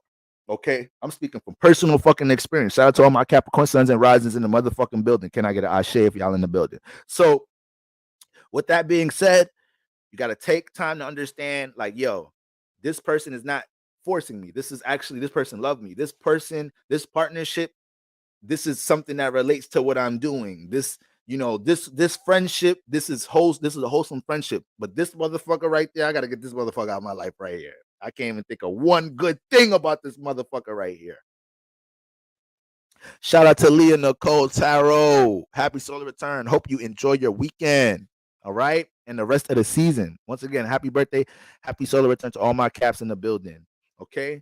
So that's what's going on, Capricorn. That's what's going on, Capricorn. Full moon in the 7th. And then we got Sun and Mercury in the 1st. So this could be a little sticky time because the 1st and 7th house is mad heavy. So you're in a space, Capricorn Sun rising, where it's like you feel like you shouldn't be compromising things in your 1st house, but you still have to acknowledge the relationships in the 7th house that you value. Right now, it is about you right now. It is your time to shine. This is a time to be selfish right now. Like the 1st house is a selfish house. Understand that. The 7th house, relationship house. 4th house, family house. 10th house. 1st house is my house. So when you establish your personal standards, values, ethics, morals, aspirations in the 1st house, you don't have to compromise none of that shit for nobody. However, I know I'm saying that, but the 7th house does have a way of making you bump into a dumb motherfucker, fall in love, and now you compromising. But the 7th house teaches you to compromise for relationships of value, partnerships of value. So allow yourself to see these valued relationships right now, Capricorn. Allow yourself to apologize if you need to a little bit. Like, yo, sorry, I've been really focused on what I got going on in my personal life. I don't want you to feel misunderstood. I don't want you to feel unseen, unheard. A little nice communication, a little gentle communication could probably resolve some things if there is any turbulence in your relationships in any type of way right now. But this is your time right now. I'm not gonna lie. This is your time. It's just that during this full moon time, we have to make sure while you're continuing to pour into your 1st house right now, Capricorn Sun rising, your personal goals and aspirations, what you want to build this, that, and the third. Just make sure we take a note. We take an eye out on who's really there for us, who your support system really is, and which relationship, not just relationships, but which one of your relationship tendencies you might need to acknowledge a bitch. I said acknowledge a bitch. Acknowledge a bit. I cuss too much. It's just random curse words coming out of my mouth. So those may be things that you need to acknowledge. All right, guys. And then this energy is sextile Uranus in the 5th house. So you got the full moon in the 7th house, sextile Uranus in the 5th house. Capricorn Sun rising. This is a time right now where your creativity has a entrance with no resistance into the world. People want to see your creativity. People are encouraging you to get on the stage. It might be and this could be a real interactive time too. It could be a real interactive time too, especially like around this weekend and shit. So, make sure you're safe. Capricorn Sun's rising, y'all celebrating y'all birthday and shit. Make sure y'all safe and y'all easy to stand the 3rd. Okay. Wear some protection. Got Uranus in the 5th. Don't know what the fuck happened there. But right now with the full moon hitting Uranus in the 7th house, this is also encouraging you. To get your creative awareness into the 7th house and connected to others in some type of shape or form. This comes off as a strong form of encouragement. And I'll tell you this right now, Capricorn Sun rising, if your partner, your wife, your husband, girlfriend, boyfriend, somebody you're dating, situationship, somebody you love, but you ain't telling them you love them yet, whatever the fuck it is, if they start telling you some shit right now around this time about some shit you need to be putting on the stage, some shit you need to be expressing, some shit you need to be pouring into creatively, God working through them. I'm telling you that right now. And don't let it be something you done heard already. Don't let it be something you done heard already. I'm telling you, God is working through their ass right now. All right. And then we got trine to Neptune and trine the full moon trining Neptune in the third house. Okay. So right now, the full moon in the seventh house, Neptune in the third house, Capricorn sunrise. You got to make sure that who I forgot who was I saying could get like who was I saying? I think it was not Scorpio. I was saying somebody right now. I think Virgo. Virgo, I think I was saying could be dealing with that Neptune in the seventh house. Could be dealing with a lot of illusions and shit in relationships. Capricorn sunrise, and you good for that. Have some discernment. Like I said, strap it the fuck up right now. If you don't want to bring no babies in this motherfucker right now. You got all type of transformative energies going on between your air houses. On top of a lit fifth house. Okay. You got Neptune, but this is a trine though. So it's like I said, you have such a social presence right now, Capricorn sun risings. You have such a strong social presence right now. Your words, your communication, your messages is heard a little bit more louder right now around this time. Your ability to market, relate some shit, advertise some shit is a little bit louder around this time.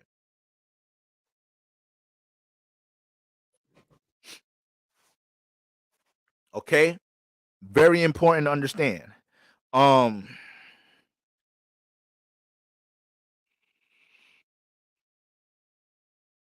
yeah, it definitely might be some illusions. You deal with reality by default.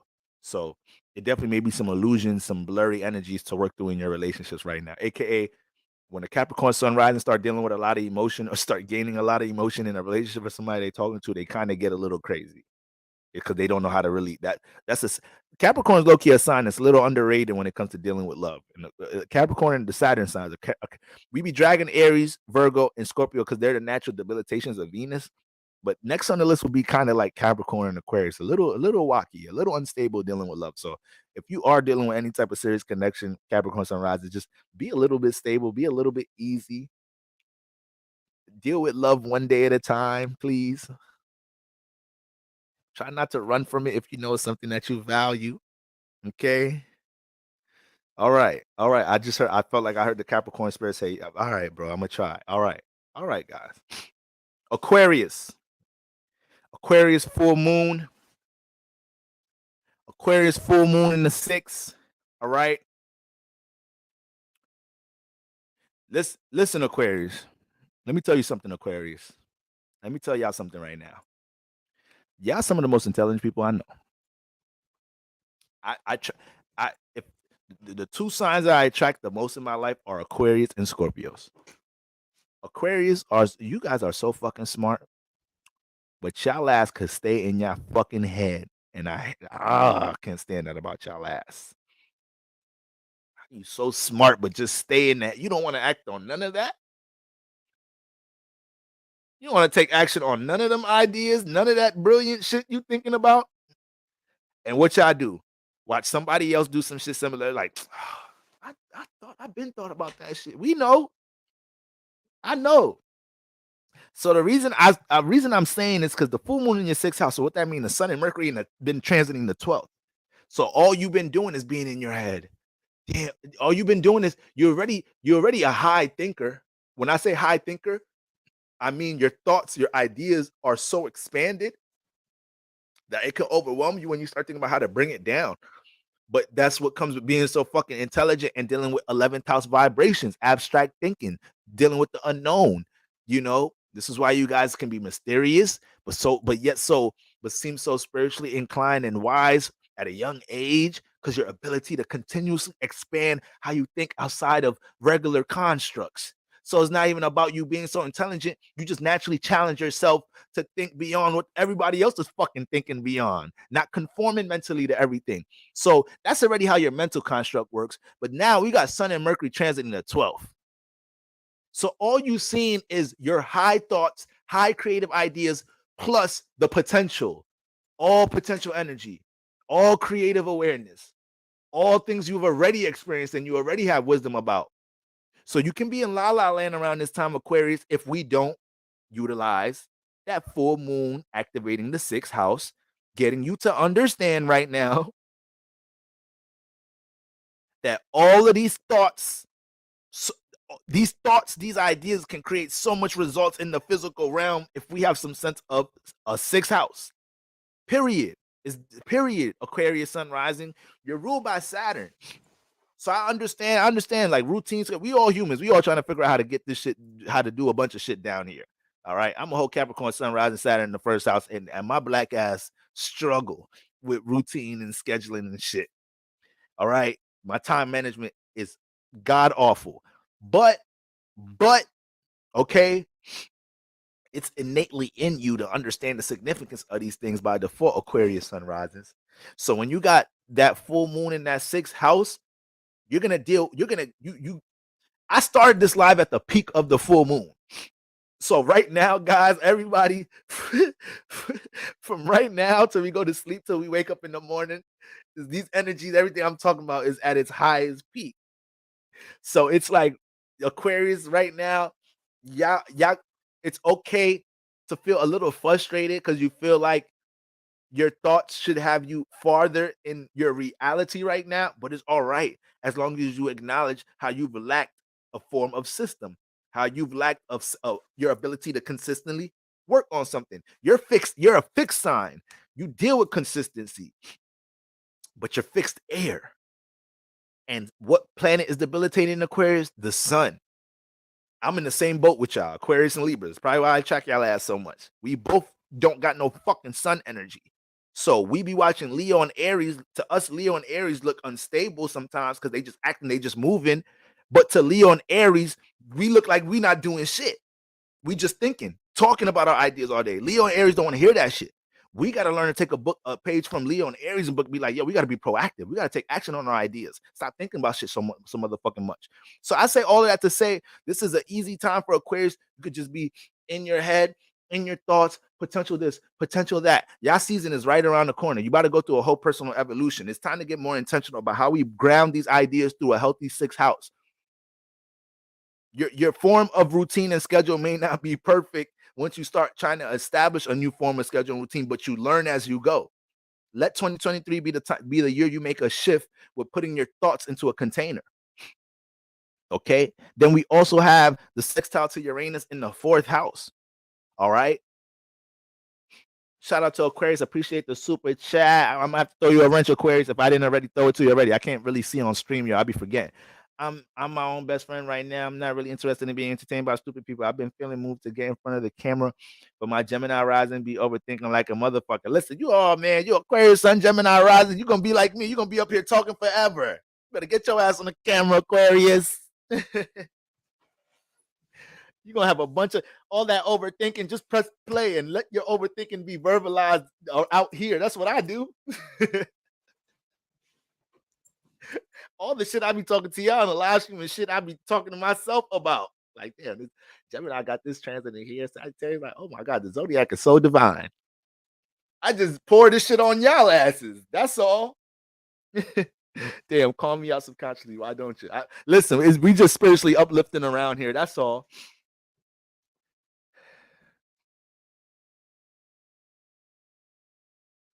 I already did Sagittarius rising, Travion. I just did Sagittarius rising. We on Aquarius. I'm about to finish up. So sextile Uranus in the fourth house. Yeah, so we got the full moon in the sixth house, and then it's sextile Uranus in the sixth house. So it's not even about being stuck in your head to Aquarius. It's also about understanding that a lack of sixth house energy right now. This energy, this alignment is showing you the lack of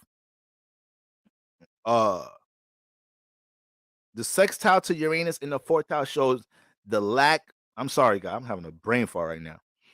The lack of attention to your ability to deal with regimen and routine is going to be the reason why the fourth house stay unstable. I felt like a special ed kid just now. But understand that shit, Aquarius. Understand that. You kind of dealing with some of the same energies Leo's dealing with.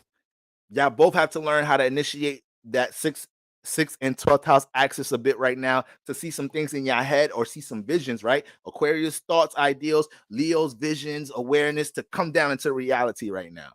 And it may not be, the shit might be a little boring. It might be a little boring during the winter solstice. Like the shit, Aquarius could deal with the boring energy a bit more. Leo can't.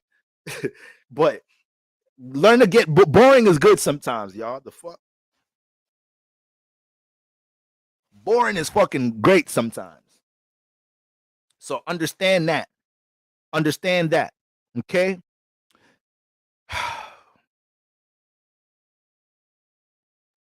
Uranus is your co-ruler too, Aquarius. Is one of your rulers. So with it transiting your fourth house right now, the lack of you investing in what you individually want to do is going to make your fourth house more transformative. Or you invest in being intentional about investing in the things you personally want to do, creates stability here and creates the type of transformation you want in your fourth house. Is no gray area with what I just said. There's no gray area with that, Aquarius. Understand that. And then we got the trine to Neptune in Pisces in the fourth. In the excuse me, we got a trine to Neptune in Pisces in the second house. So universe work in mysterious ways. Like it's not just throwing you into the fire without support. You got to try into the Pisces to Neptune in your second house, Aquarius.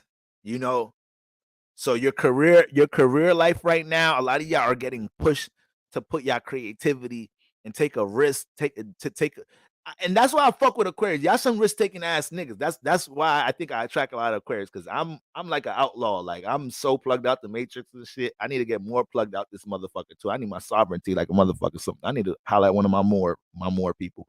But I'm such an outlaw head ass nigga. So when I get around Aquarius, they make me feel like, oh, that's what I'm talking about. Another rebel. Another one that fuck this right. Fuck the system, right? Fuck the system. That's why I fucks with Aquarius. So I know I don't gotta push y'all to take a risk. It ain't about taking a risk. It's just about y'all kind of get that little Virgo overthinking shit going on. Perfect standard shit got to be perfect on the first go round type shit. I don't know why people don't compare y'all to Virgos that much. The people that know y'all both have that scary ass fucking trait. All right, and both damn near pretty much top 5 smartest signs in the zodiac. Look how that works. The law of polarity. Everything has a light and dark side. There's gift and curse to everything. All right. But let's make sure we rearrange that a bit in 2023. All right, Aquarius, it's just taking one day at a time. Okay. That trine to Neptune in the second house is very powerful. All right. The full moon in the sixth house, acknowledging that the sixth house needs to it's currently activated, right? It's fully illuminated. So you're seeing what's in your schedule and routine that shouldn't be in there. And you already had ideas and since 2022 as to what needs to be in here. But now you just have the support of the trine to Neptune. So Neptune as the optimism, Neptune as the inspiration. You feel me? Neptune allows you to look at all the shit you didn't do in 2023 that you didn't add into your sixth house. Like, fuck it, that was 2023. We good. We on. It's a new year, 2023. But I mean, 2022 is a new year. Boom, boom, boom. Let's get active with it now. Let's get active with our creativity in this house now. All right, that's the type of energy y'all dealing with right now, Aquarius. Okay, and last but not least, my Pisces sun rising. Last but not least, okay, Pisces. Full moon in the fifth. Full moon in the fifth. Fifth. I plead the fifth. All right. With the full moon in the fifth house, your fifth house is fully illuminated. So all things that you are creatively talented, all the things that you're creatively equipped with, all the things that you hone from a talent perspective, all the things that you have the aspirations to want to express, be seen for. Shit, even the potential of things that you want to experience with intimacy and romance. These things are fully illuminated, Pisces. You know, use a romantic and intimate ass motherfucker. Okay? So let's make some wise decisions around this full moon. Don't let intimacy get the best of you. Okay? Make sure you're dealing with a trusted individual. But with all that being said, you know, this is the area right now where we got to make sure we release all type of insecurities, all type of things that happened in the past that didn't work out when that Pisces sunrise, when y'all tried to creatively express yourselves and shit, y'all try to express y'all poetry, y'all sang at that talent show, motherfuckers booed you, niggas, that shit ain't go your way, you started singing, your throat got a little dry and shit, y'all ass be shy as hell, you know how y'all be shy as hell. Some of y'all got some other shit going on though. Some Pisces sun risings shy as hell as fuck, but when they get on that stage though, that's the only place actually that they could dealing with their creativity may be the only place. Like if you got a Pisces child and like they're a singer or something, they doing something like with like expressing themselves, you just gotta tell them, like, listen, you know how you just be in your own world all the time? Like, you know how you just be in your own little bubble, you know, you be singing, then when you on the stage, that's it. Ain't nobody there, it's just you just by yourself. You gotta train your child to think that they really by themselves in the 12th house. Oh yeah, they're gonna win some Grammys, Emmys. It's over. That's why they make such good actors. That's why 12th house placements, Pisces placements, they such good actors, or they can produce and write scripts so well because they can tap into that shit. They can forget they was on set. Motherfucker scissor after the fucking concert, like, oh, I don't know what just happened to me. I don't know what just took over me. It's like I was a different person up there. We know you was in your shit, you was in your imagination, you was in your 12th house. That was your Neptune. So Pisces, full moon in the fifth house, uh, this is the time to once again wash away all the times that fifth house energies didn't go our way. Okay, any insecurities that didn't go our way. The fifth house is fully activated. Anticipate this weekend being full of a little bit of overwhelming energies with things that you're creatively that you created or creative attributes that you haven't utilized and exercised. That could get a little bit that could be a little annoying to think about and feel on around this time, but it's just a reminder that you have that shit. You feel me? And we got the sun and Mercury in the 11th house. So whenever we're dealing with an alignment like this, it's just a reminder as to what you have in this fifth house that can be connected in this 11th house. So for the rest of Capricorn season, when you're rubbing shoulders with people in the 11th house, when you're developing new ideas of how to connect to the 11th house, this full moon in the fifth house is reminding you what you have here, what creative attributes you have here, what type of spiritual awareness, what type of knowledge that you could get on the stage and give to others regardless. And it's also showing how, in some type of shape or form, you could just be manifesting situations right now, dealing with people that help you experience the fifth house in your 11th house. So whether it's a creative collaborative effort or just simply getting around a group that is like getting around a group of friends, being around some friends, being around some type of social circle that actually helps you feel like you live in life a little bit more right now. But with all that being said, you do have the sextile to Uranus in the third. Okay. You do have the sextile to Uranus in the third house. So full moon from the fifth house hitting Uranus in the third house. This can be a real unstable time dealing with, like, you could be dealing with a lot of peer pressure with this, even though it's a harmonious alignment as a sextile. This could be a lot of peer pressure energy. Like, oh, come on, Pisces, you're not staying in the crib. Like, yeah, it's a full moon. I'm just chilling. Yo, come on, stop being lame. It's like, yo, they letting the ladies in till 2 a.m. for free. This like Pisces, stand on your 10 toes if you're really not feeling it. But it could be kind of an interactive weekend going into next week to stand in third. But like I said, all water placements, y'all low-key need to chill and recollect on your energies for real, for real. And but that sextile in the third house, you got the full moon in the fifth house, creative self-expression, being on the stage, dealing with attention spotlight audience. But then it's hitting Uranus in the third house. Uranus is teaching you how to be an individual amongst your surroundings, amongst your community, amongst your social circle. So you might have to tell your friends no. You might have to put some boundaries up right now between some close relationships in some type of shape or form. And you might even be noticing around this time, because the full moon is bringing understanding. You might be noticing around this time how some third house relationships ain't really as supportive as you thought they was. It's all good when you realize these things. You feel me? It's just you got to make sure you go about dealing with that relationship in the most wisest way, but anticipate them downloads. And then lastly, we got the full moon trining Neptune in Pisces in your first. Nothing says this is a time for you to embrace the stage. Nothing says this is a great time for you to throw your personality on the stage. Nothing says that more than this alignment. Nothing says that more than this alignment. Pisces, I know what type of motherfucking transformations I don't want to say the word transformation.